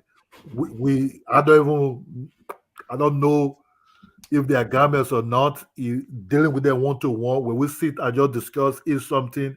Sometimes we eat in one of these areas there. We just talk, share business. Sometimes we pass business to each other. You understand me? You know, if I think something that will benefit our call, but if you do this one, say, yeah, but see this person, they come, okay, tell me how far. You go just call me, so boss, okay, but you don't do it, so I say bill. You understand me? Make his money. If you want to give me a return, if you think, oh, but how much could be your own now? Because some of these guys are doing solar, you understand me? Okay, if a solar worth about 5 million naira, 6 million naira, depends. Somebody want to do it, I will just about how far, but come and see you understand me? We just okay, hook him up. So what I mean, that's where we do things. This is called Pan-African. You understand me? We don't sit on our house try to sell Pan-Africa to each other or cheat each other. No B1. No, it's not about B1. It's about friends, individuals. You understand right? Me? Exactly. Hold on. Let's bring in. Let's bring in B1. So hold on. Let's bring in ABC Sport. ABC, are you there? Let's bring in ABC Sport. ABC, are you there? Yeah, I'm here. You gotta exit out of. Can you hear me? Yeah. Did you exit out of the YouTube? Yeah, okay. There, you're good. Where you calling from? Yeah. I'm calling from the UK. UK. Okay. What do you want to add to the topic? So I just want to give my 2 cents on how I see everything, like because I'm always interested in how us as Black people are viewed in this world. Yeah. Okay. And I'm African. Yeah? From and Zimbabwe. Zimbabwe. Okay. But slash Malawi. Malawi. Okay. Yeah. Right. So you know, like you guys, your whole in America, the way I view the way you look at the way your race relations are. Yeah. The African has never been united. We don't do unity. We're like individuals. Yeah. We don't. There's no such thing as Be one. Like yeah. Okay. Those things. Like, right? what do you mean? What do you mean when you say individual? You want to elaborate? On the continent, we're Okay. individuals. Yeah. Like individual countries. Yeah. Even there's no. Even the people. We don't. Yeah. You look after your own. It's not. We don't look after the whole. You know, the whole thing. You look after your own family, your own tribe. You understand? Yeah. But Okay. when you see the Pan-Africanism, it starts when it's in America or it's in UK with the blacks from here who were born here, who were right. Yeah. So Western blacks. Because they grew up around white people. In Africa, we grew up around blacks. I think I'm piggybacking off what somebody else said. I think because when you grow up around black people, right, you don't use that skin color. You don't see a skin color. You see something. It's not a criteria. Yeah, you see, it's not skin color. It's not. You don't see skin color, or you only see skin color when you come to the Western regions. Yeah, on the continent, we use tribes. Yeah, I identify you as your tribe, who you are as your tribe. And the thing is, right, certain tribes have actually got different phenotypes. This is true, but what are you getting at? So what I'm getting at is when I hear this unity talk, right, of this vision of all black people one day becoming one, I just think it's fake, and we don't see the black American. So you think people are just saying it, just this fantasy, just people to feel good? It's a fantasy, and I'm happy with what black Americans are doing with delineation. Like they do have to separate from that all this talk. But there's many saying they are Indians also. You do realize that, right? Some are saying slavery didn't even happen. They were here. Well, you know what? Let me say something, right? These days, there's a lot of crazy people coming with crazy theories. I read a book by a man called Ivan van Sertima. Yeah, Ivan van Sertima. Yeah. I think it's called "We Were Here First" or something like that. Right. And he put out that theory. But I also look at the black American as somebody, as a people who are trying to really connect with something. Because they were moved about a lot. Yeah. And they're trying to connect with something. But and their experience is actually unique because we will never see. That's another thing. We will never see the world the way they see it. Like they'll pick, like for example, I can see that. I can say that, oh, that's not racist, but they'll say, no, that is racist. The white man is doing that. I'll be like, is that? So we view even the level of racism differently. Do you understand? Like what they see, they are very sensitive to it because they grew up around white people. So they've lived around white people the longest. Yeah. So when you live around white people, you know racism better than the others who did not live near white folks. Is that what you're saying in general? Yeah, in context. But they had a lot of white people in Zimbabwe, in South Africa. Yeah. In the neighboring countries, you guys have white folks, all the Boers. You have them there. But so you don't know them. You have no clue about racism growing up. No, because we live separate. No, in certain areas, you guys were kind of close. You could be separate, but in certain areas, you guys were a little close. Yeah, no. Here's the thing: if you are a black African around white people, you're probably well up because they live in good. Probably areas. what? Like well off. Yeah. Okay, so in Zimbabwe. Your family will be doing well as well. So you're going to school with white people. Do you understand? Yeah. So it gets a bit blurred. But then if you're the other majority, it's just black people living amongst black people. Do you understand? So those people, they don't view race as, they haven't lived around white people. And let me tell you something. Zimbabweans right now, they actually want these white people back. They don't what? them. Not all of them, sir. Well, the majority, I'm telling you. How did you know that? Did you do some sort of Of course, a referendum to find that out? I do this. I do that. I'm sorry? I do that. I'm very well like informed. a survey. Yes, I'm very well informed. Okay. I'm very well informed about it. So for example, right? Let me ask you, ABC. How many years would you say it takes for one to live amongst people, to get to know them? Look, what I'm saying is right. So for example, I'll give you an example. Here in the UK, right, there are people, the Caribbeans have been here longer. So they've got generations of being here, right? So those generations that grew up amongst white people, right, they view race differently as somebody who's from the Caribbean continent, or who's from, or even an African who grew up here around white people. They'll view race out. So you see, with this BLM stuff, right? I didn't understand it. I was like,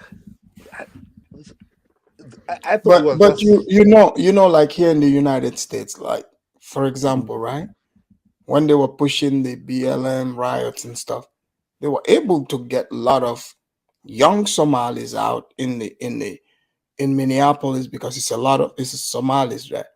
They were able to brainwash them to identify as saying they are black. Yes. And went out there, right? So their interpretation of what race is was given to them. So is it possible? You're speaking of what is given and what is real. They are different. They could be different. By the way, the African Because the African is not black until he goes to the Western region. Otherwise, you're just an African. The black thing, that's another thing. Only black Americans are black because they didn't have tribes to refer to. In Africa, we refer to you as your tribal term. That's how we break you down. Hold on. You're right. Hold that thought for a second. Let's allow the two new speakers to just hang tight, okay? Hang tight. Let me read this. MS Delta said, "Don't believe the far left international media. Many African Americans live in wonderful, happy lives in the USA." That's correct. And thank you for the super chat again. And he said, all jokes aside, people who are serious about business will do business. He's absolutely right. Let's hear Rats also. Then we have Rashid. Guys, just hang tight. Rats, go ahead. Greetings to Afidamas and everyone on the panel. Afidamas, as always, your shows are always very engaging, and it's an absolute joy to be part of this panel.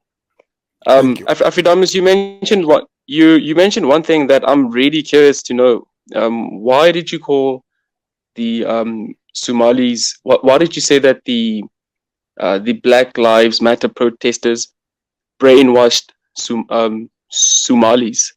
I mean, aren't they African? Aren't they black? Doesn't it make sense for them to join the Black Lives Matter movement? No, because Black Lives I really Matter don't get that. Because the Black Lives Matter is not about black. That's the whole thing. They were able to brainwash and convince people and believe that it's about black. But you read their website, it's clearly it's not about black people. Sorry, they just use the slogan. It's like a Marxist ploy. Because if you tell somebody Black Lives Matter, right? How are you gonna argue that? You can't argue. So if the person says anything else, it is to trigger white people, to try to force white people into submission or confrontation. You see, so if you say, oh, you know, Black Lives Matter, and the person says all lives matter, which is true, right? Now they've created a confrontation between those individuals. But you go read their website, it is not really about that, because they collected all that money. Did Black people benefit?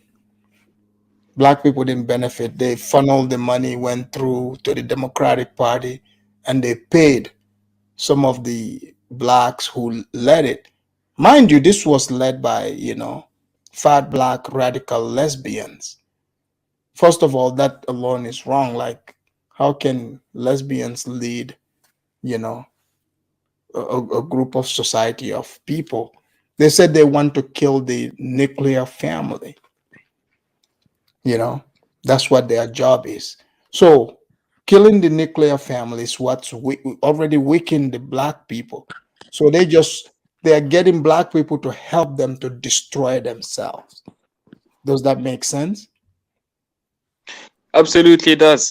But I saw a documentary by Candace Owens when she went through these things, and the details that she revealed about their exorbitant spending and their purchasing of high-rise properties and everything was really shocking. Right. And they made money. And they made money in the process. And you know, I felt, well, obviously I'm an African and I'm from South Africa, so I'm not too familiar with what was really going on in the States, but I could really I could really sympathize with them. But when Candace Candace took out that documentary, that was crushing, because I really thought that Black Lives Matter was a good movement centered around empowering Black people. But with that documentary, man, you know, I was just disappointed.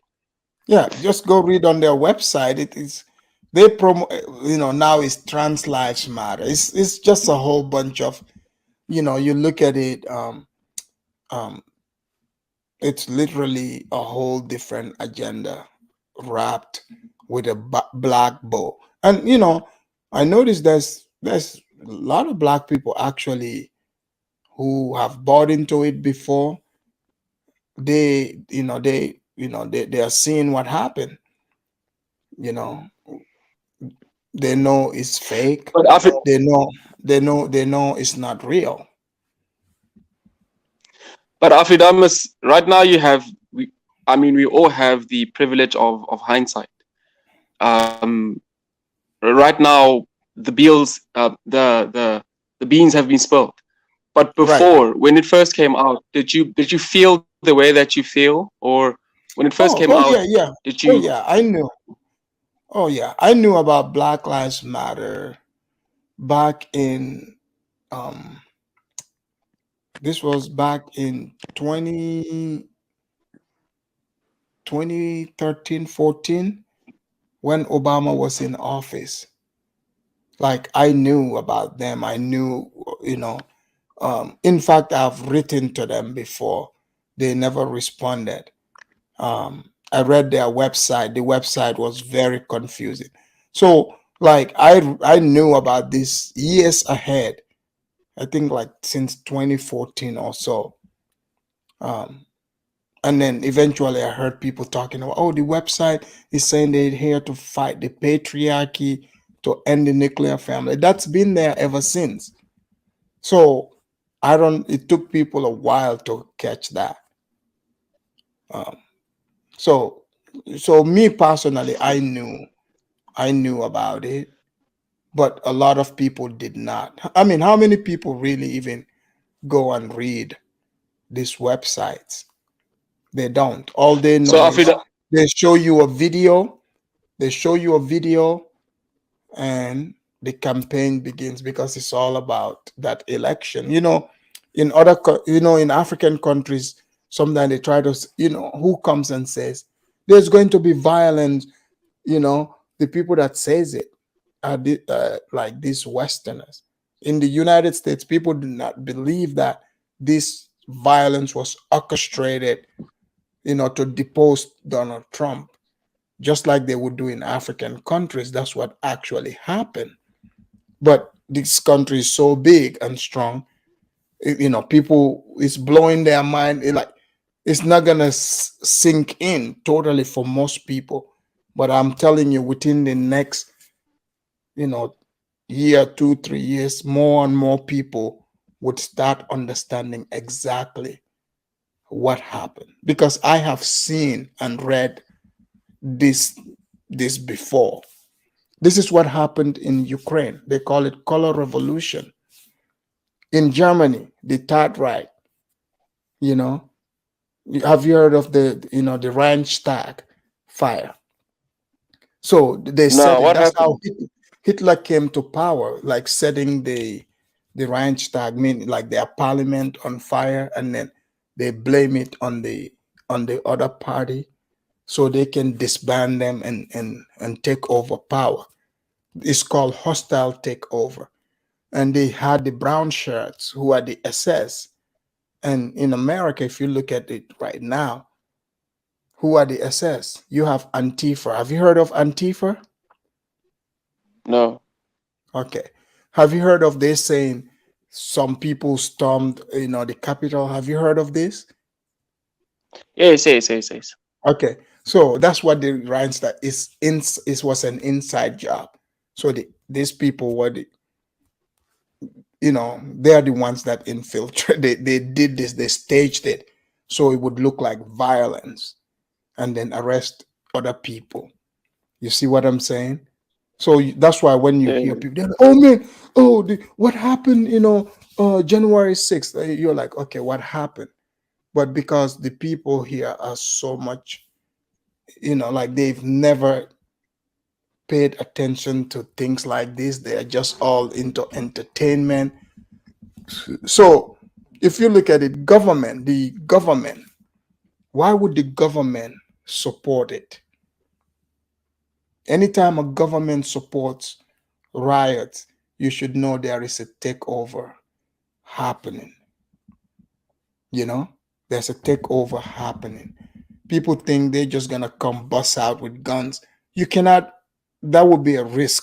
No matter how powerful you think your army is, to do that here in the United States, that would be a huge risk. There is over 400 million guns in this country, in people's hands.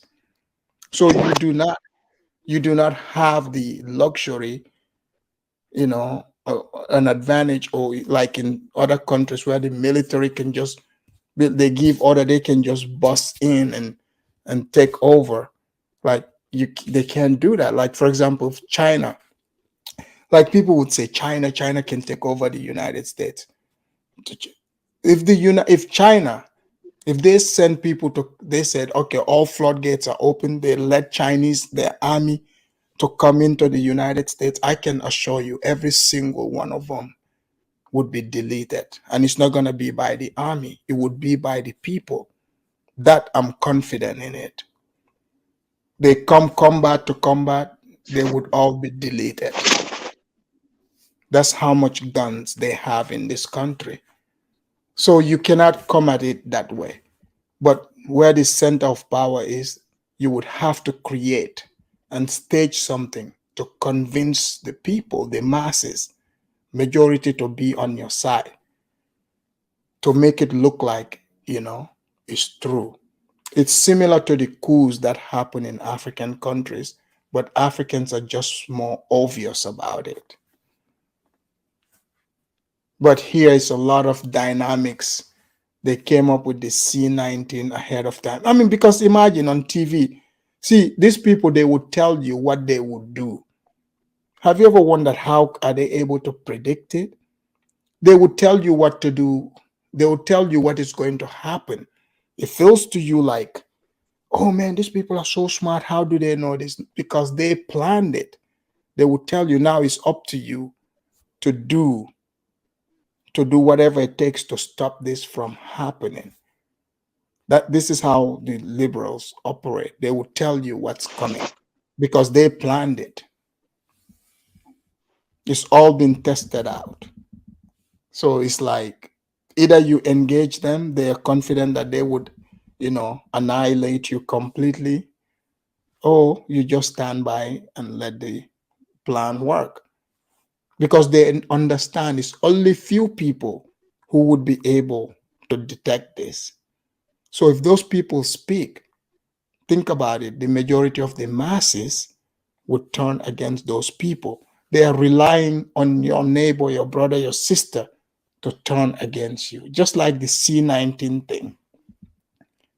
Like they would come on TV to shame people, to say, oh, you got to do this for your grandma. They use all kind of tactics to cause problems between people.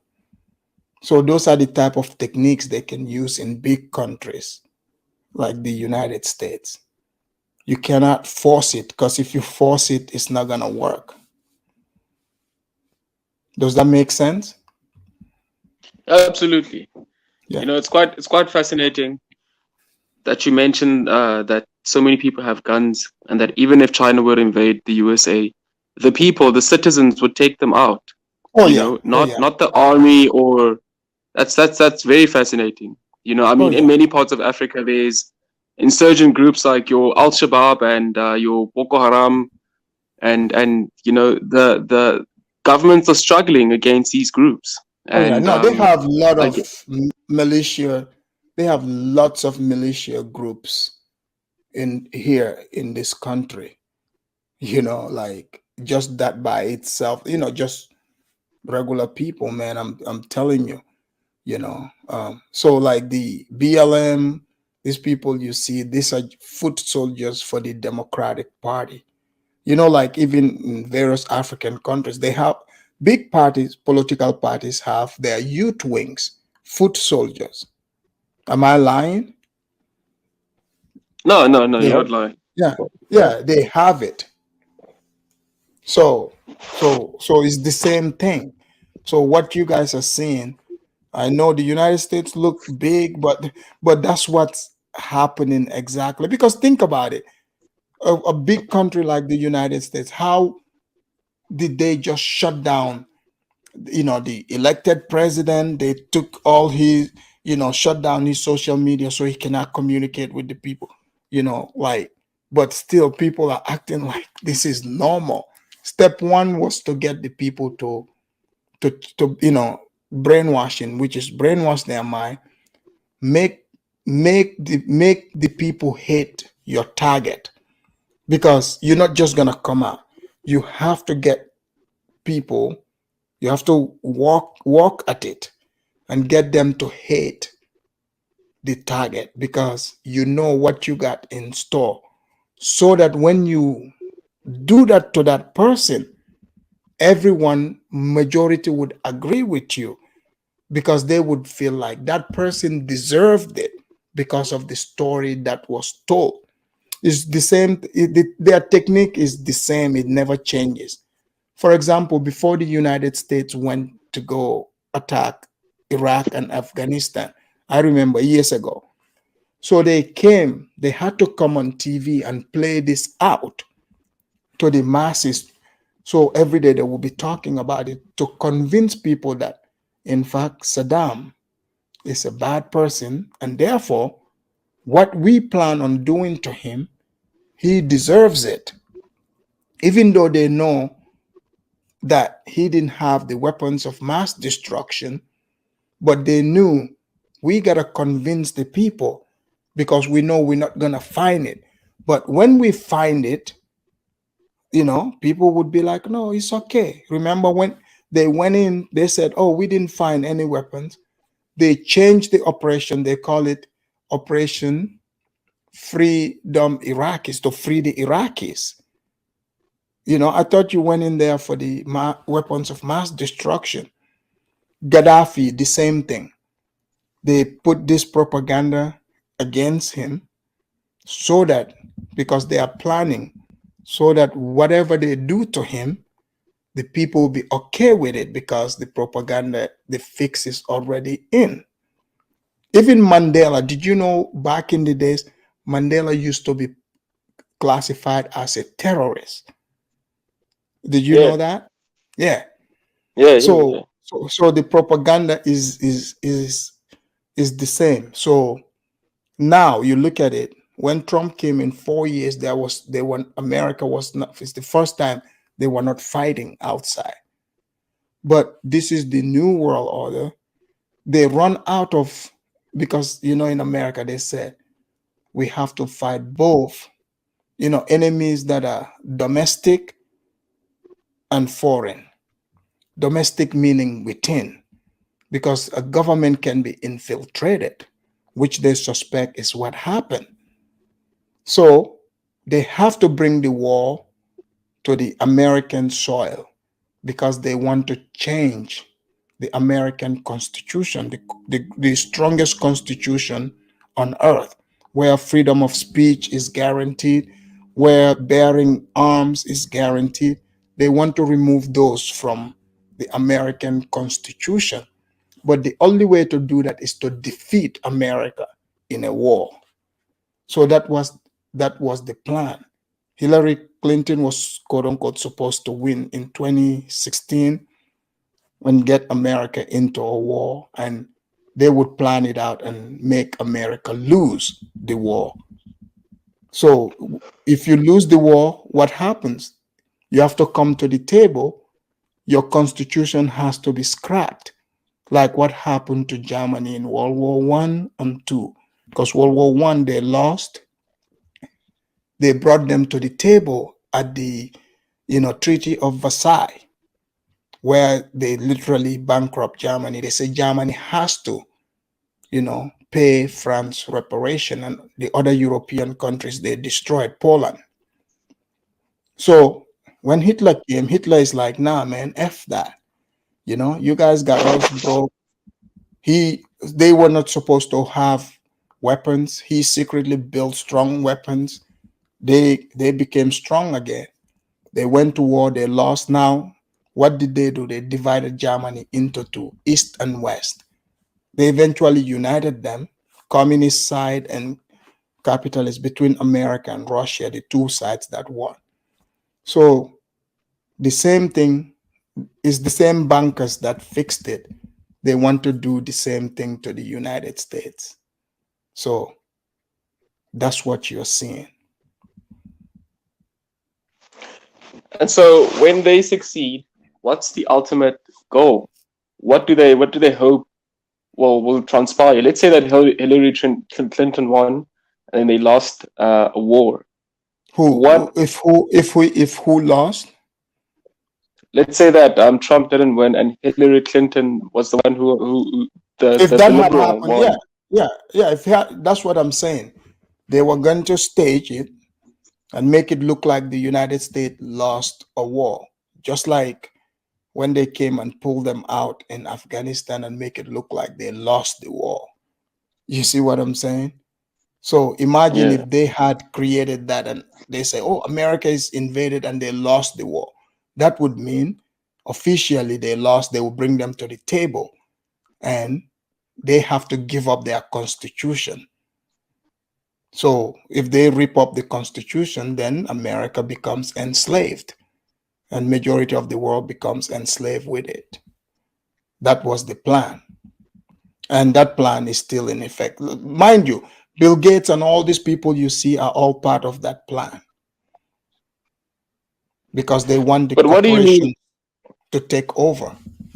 That's what is going on. Oh, they want corporations to take over. And yes, because that's what they call. Have you heard of fascism? I've heard about it, but I never really understood. That's what fascism is like. Like when Hitler was in Europe, it's similar government where it's like everything, like the corporations are the ones that sponsoring the government. They control everything. They work hand in hand, like they are doing now. They're trying to move us into this digital currency fully. If we truly move into it, they can pretty much put limits on, you know, how much we can spend, what we can spend it on, and what we can say or cannot say, because they can shut us out. You see, they did the example on Kanye. Remember how they shut Kanye out of his money? Yeah. Have you heard? Yeah. So they are already doing this to people, you know, like because they've already mastered this in China. So right, even here in America, they are practicing this on people, you know. They are Are you practicing saying like that they want to make? Are you saying that they want to make the USA a communist country? Yes. Oh, so it's a fight against democracy. Yes. So the government wants to control people so that when the government says jump and then the people say how high, that's what they want. Exactly. Yes. Yes. So all these things Oh. you hear, these handouts, you know, student loans being forgiven, all that, like all these people promoting this single motherhood and all that is all part of the plan.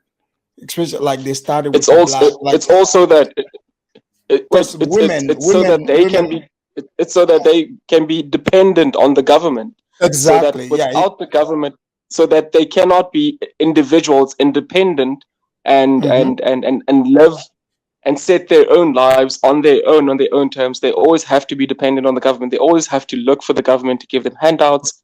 Their livelihoods entirely depend on the government. Yes, because if you look at it here in America today, nobody is more dependent on the government than, you know, like majority black women, right? So that's why if you look at it, they are diehard supporters of that machine, that system, you know, because they are putting a token in front of them.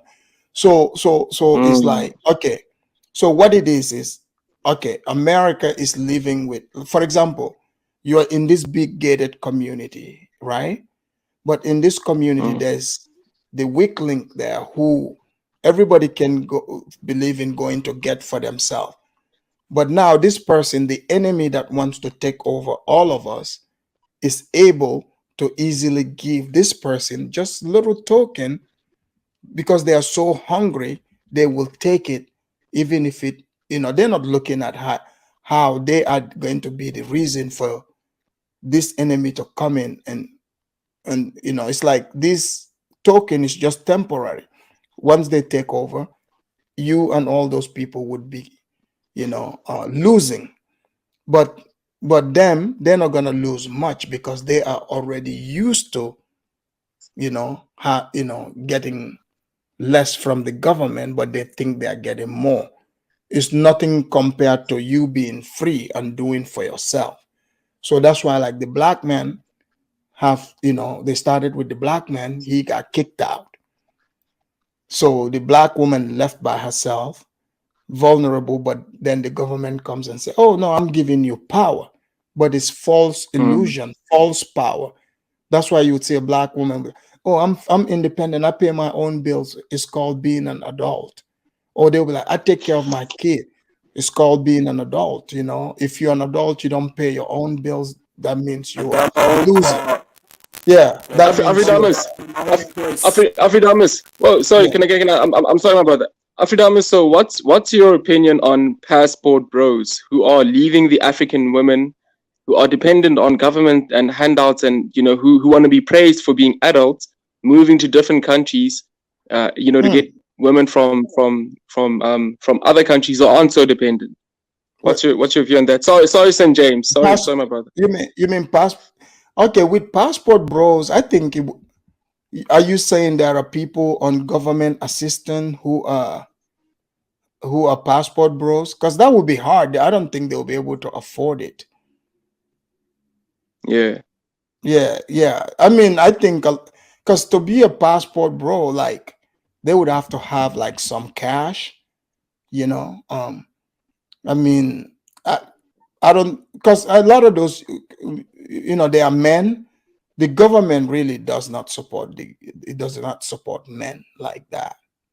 To be honest, you ain't getting no love from the government unless you if your name is John, you decided now you are Jenny, then sure, they'll help you then. Can I add to it? Oh, your audio is messing up. Oh, again? Yeah, it's like way crackly. Oh, Hold my on, God. let me maybe go back out and come back. Let me. All right. MS Delta said, "Look at what Trudeau did in Canada to the truckers, freezing accounts." Exactly. Have you ever heard of that, Rats? What happened in Canada? Nah, but I did see the headlines on the media of Yes. truckers protesting and blocking roads. What happened? Well, because of the draconian laws. So these people, they control all the media, because you see, people think these things are happening in like African countries and so. In fact, Canada and other places, the way today the government run, most African countries are freer than them, believe it or not. Because those people, truckers, were protesting, they pretended like it wasn't happening. They brutalized these people. They froze all their bank accounts, and they labeled them Nazis and racists. Basically gaslighting them. This is straight tyranny. I mean, even Africa countries, I've never experienced or heard about that. But these things happen. Even there were some truckers who were headed for DC as well. The same thing. The government made a swift move, and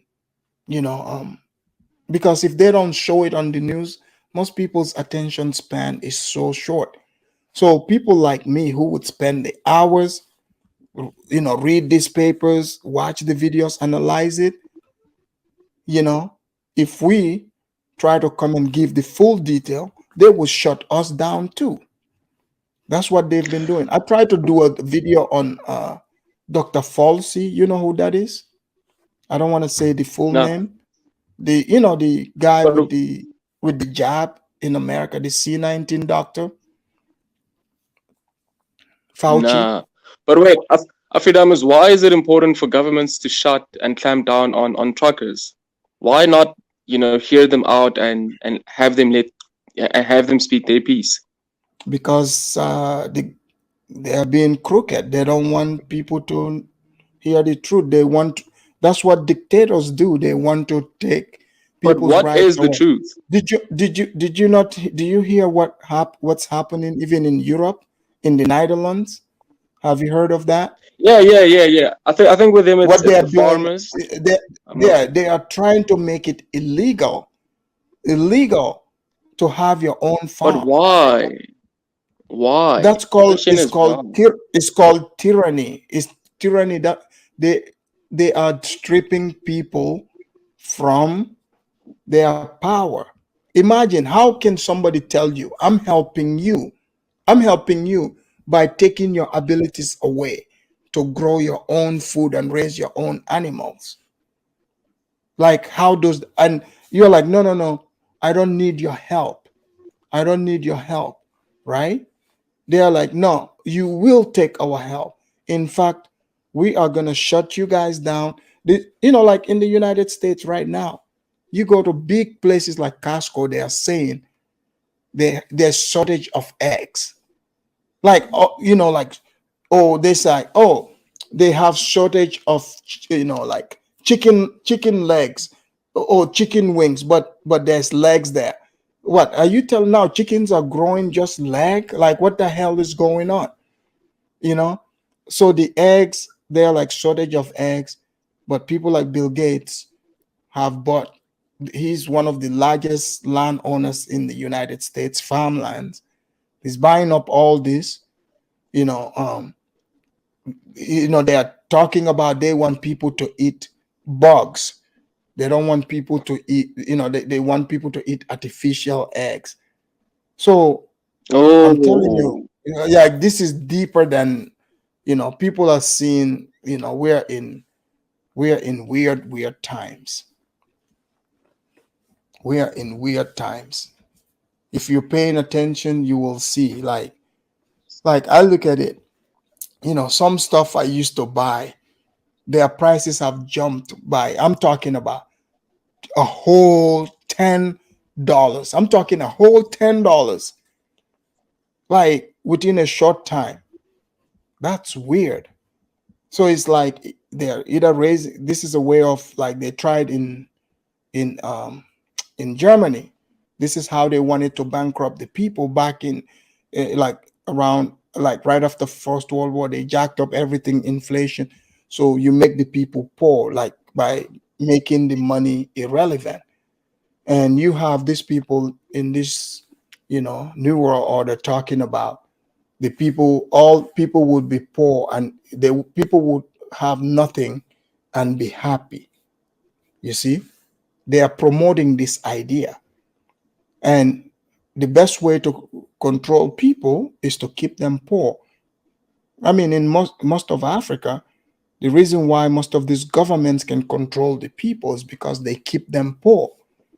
You know, they keep them poor. So when you keep people poor, you know, they can never, you know, instead of them focusing on, you know, what you're doing and bettering themselves, right? You know, like they wouldn't have time for that. They're just surviving. They're just surviving. So they want to put people in survival mode. They are doing it even in Netherlands. In if you look at the Netherlands, they are like, you know, small country, right? You know, they are the number 2 in agriculture in the world. So they're trying to kill their agriculture, trying to kill it for no reason. So it's all about control, man. Bro, the world is getting Yeah, but scarier, man. Yeah, you can go ahead. You know, well, everything that you're no, saying is sorry, true. no. So nowadays, man, in America nowadays, like you said, the price are jumping like on a daily basis. Like, Yeah.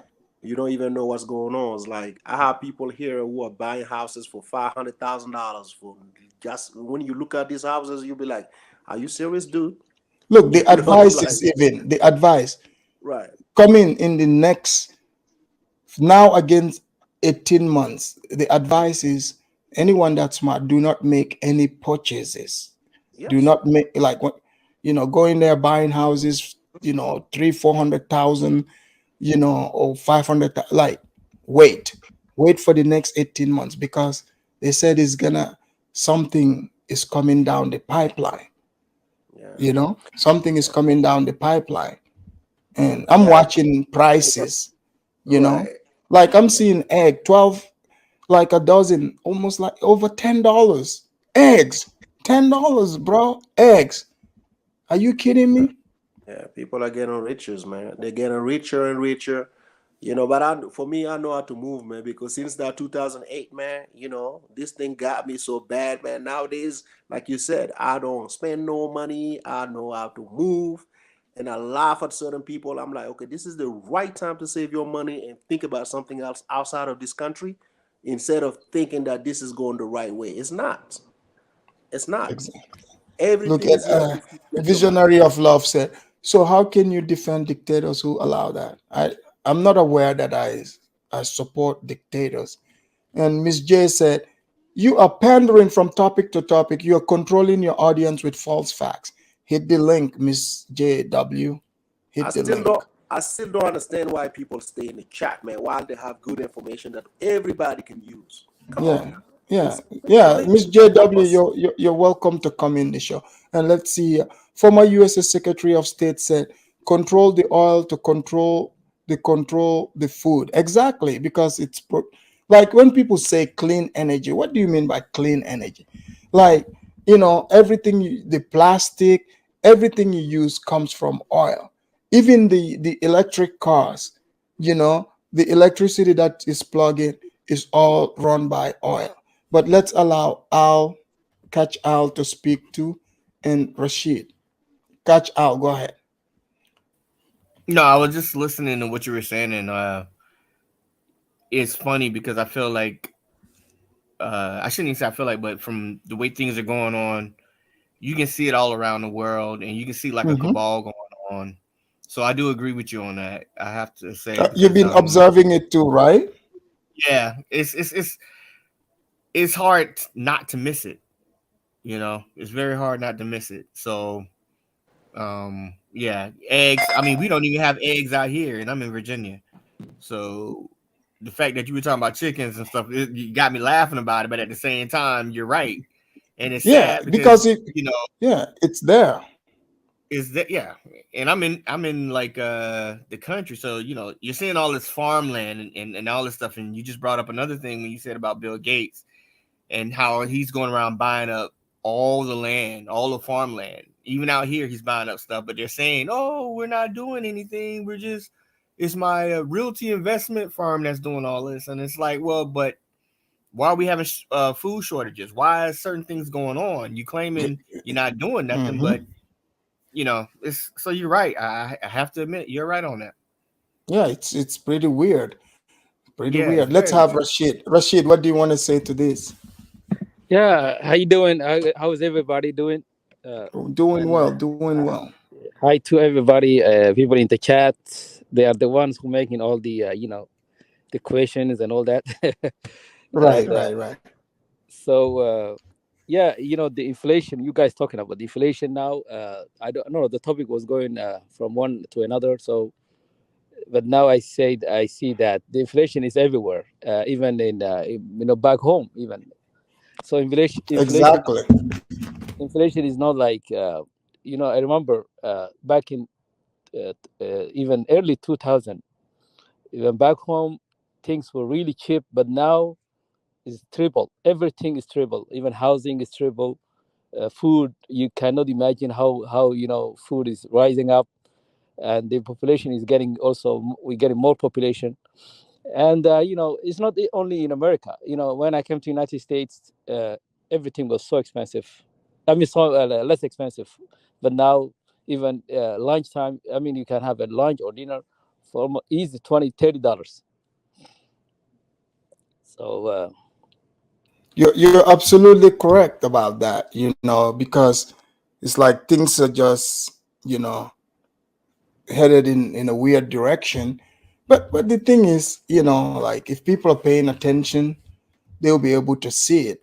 So it's weird, the type of people have this super belief in the government and not realizing, like, yes, at one time the governments want to help the people, but the way things are going, if you look at it, the people that are supposed to be making laws, they are not doing what's beneficial to the people.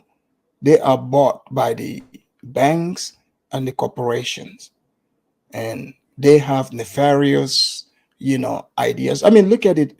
Even they are closing down stores, even neighborhoods that it's safe, whatever. All of now, it's like these foot soldiers are roaming everywhere. They are burning down stores. They are 7-Elevens are attacked. They are shutting down different stores. The only stores that can exist now is Amazon's. Amazon is kicking out other people. Amazon is no longer existent in online. Now they are in physical places. You notice wherever Amazon need to be, few months prior, there's like a bunch of crimes back to back. They would attack that place, but things will be happening. And then all of a sudden Amazon is built there and it's peace. Yes, all of a sudden, right? Right. Yeah, all of a sudden there's peace. Like, guys, just What's the reason for that? Is it maybe because I've seen it? Because that's how you take is over. it maybe because the people who were causing all the trouble were unemployed and didn't have an income? So since Amazon came in, they are doing a job. They are put up to this. I know what he's saying. There's jobs everywhere, okay? But yeah, it's just weird. Let me read this real quick. MS Delta, thank you again for the super chat. He said, Afridamus, one story going around is the small, chicken farms have lost egg production because a large company was selling contaminated egg feed. Yeah, go figure, right? I mean, all of a sudden, it's like it's like, oh, the eggs are defected. That's why I think the best move I would tell people, let's go start our farms in Africa. Because, if they're starving the world, man, we would starve more than anybody. So maybe Africa can get into the business of feeding the world, for once. MS Delta said, I mean, small chicken farms got bad animal feed. Yeah, isn't that a coincidence? How come is the small animal farms, all of a sudden? So when they wanted us to eat bugs and crickets and stuff like that, now all of a sudden the animal feed is contaminated. Guys, that sounds very, very suspicious to me. But guys, I'll give you guys the closings here. Let's start with Rats. Rats, go ahead. Last closing statements, and then we go in this circle. Go ahead.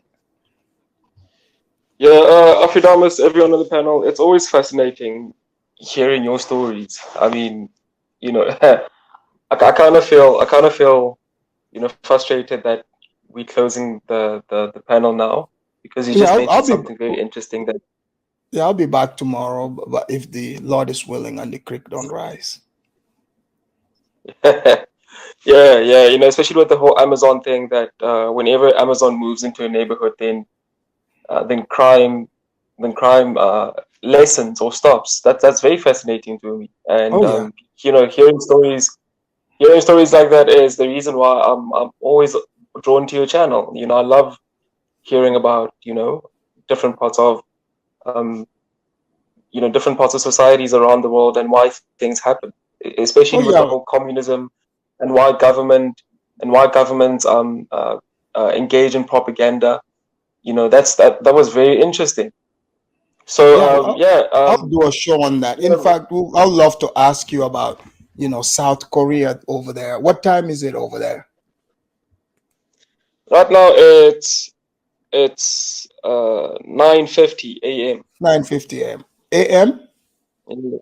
a.m. Yes, 9:50 a.m. Saturday. Okay. Yeah, we're still in Friday. Oh. Yeah, we're still in Friday around 4.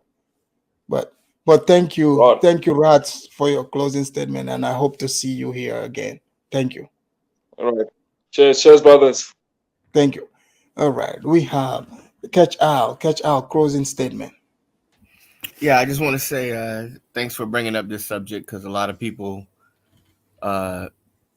really, I don't think they really see what's going on. You hear the news, and depending on what you really care about, you tend to only see or watch that type of news. I say you guys got to realize that there's a lot of people behind the scenes that are doing things that is not just, and it's not good for you. And I'm so glad that you actually brought it up and said it, because a lot of people are not willing to just call people out on some of the things that is going on. And it's right, and you're right about it. I hope you do another show about it where you go into more details about the corporations and stuff like that are literally taking over certain countries, even United States. Look at what's happening in Kenya. In Kenya, they are trying to introduce, like Bill Gates is trying to get them to use the seeds he's coming up with. So these people, what they are trying to do is to take complete independence from the people. It's all around the world. It's all around the world, and I'm glad it's all around like the I world. said, I'm glad you brought it up, because you read about it, and a lot of us talk about it behind closed doors, but nobody really says it out loud. And that's why I said I'm glad you did this show, and I hope you do another Absolutely. one. And, I'll definitely do more detail on it. Oh yeah, trust me, I'll be the first one to log in with you, brother.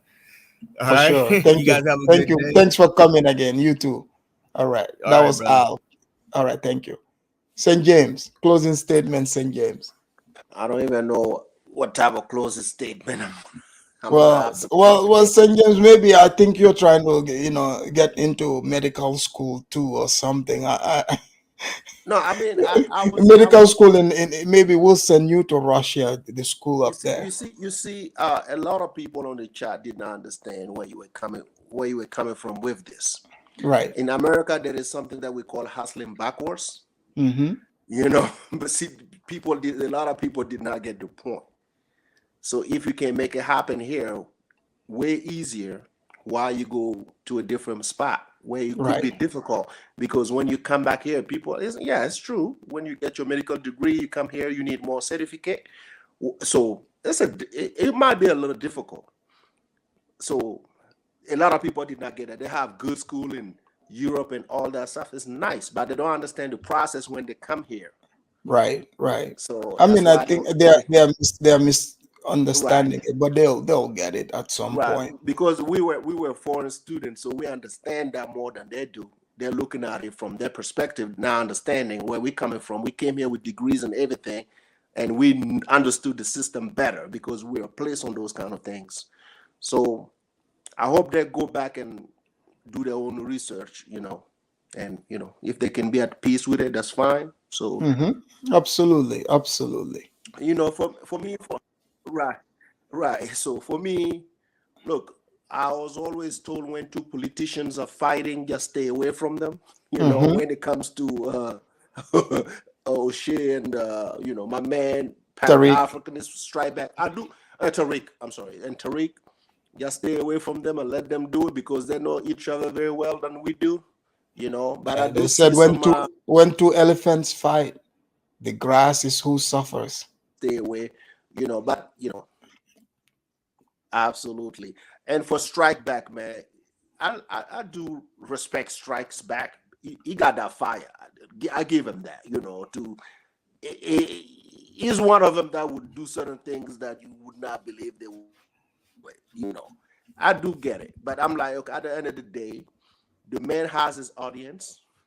He has people that he preaches to who don't care about anything.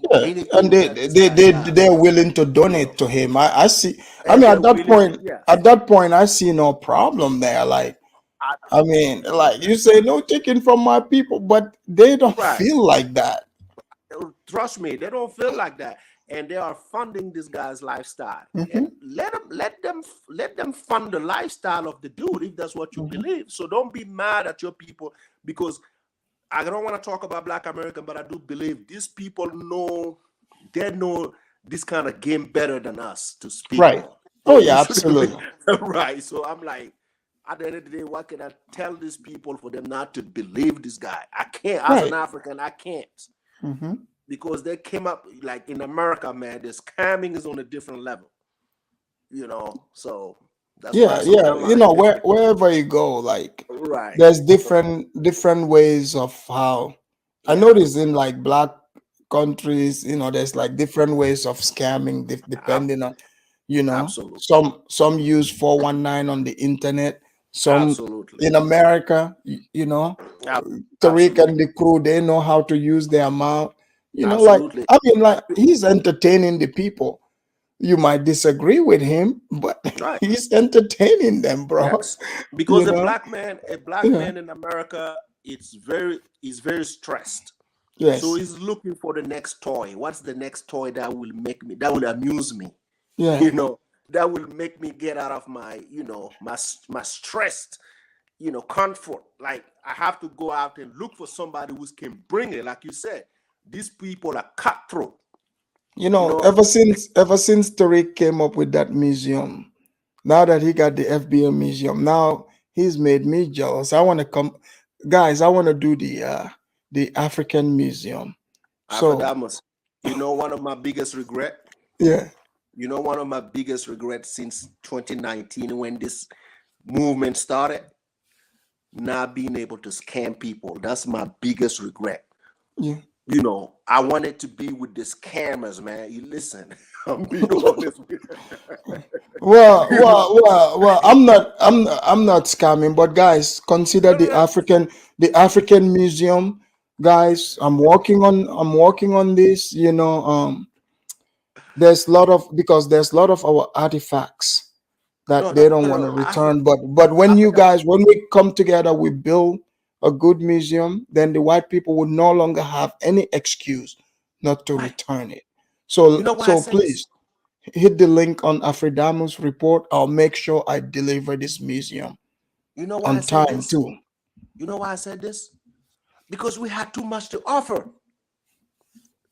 We had too much to offer, and we did not take advantage of it. And people who got so little are getting the biggest spot. I'm like, why not go get it? I know, I'm kidding, man. I'm not a scammer. I don't scam people. I'm just, it's funny though. But thank you, St. James. I hope to see you in the next one. Thanks. All right. Bye. Guys, that was St. James. Mr. Swole said, I've been trolling. Oh man, you know what? I saw some of your trolling here. I'm gonna hit you with this stanky leg for that.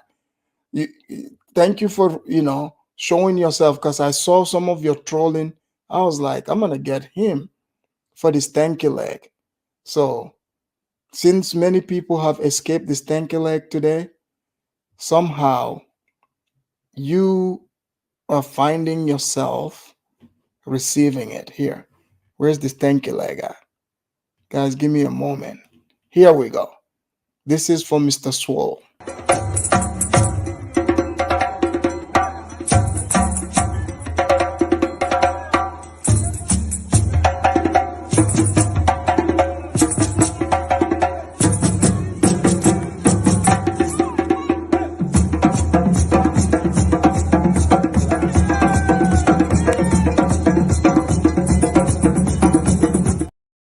That was for Mr. Swole, trolling the entire time on the show today.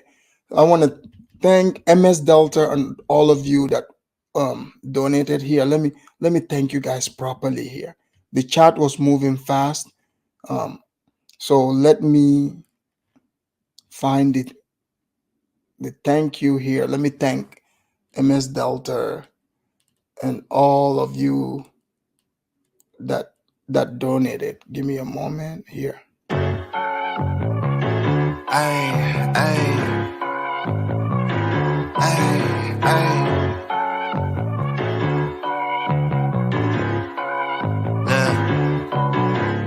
Baby girl love my bop and I like me too.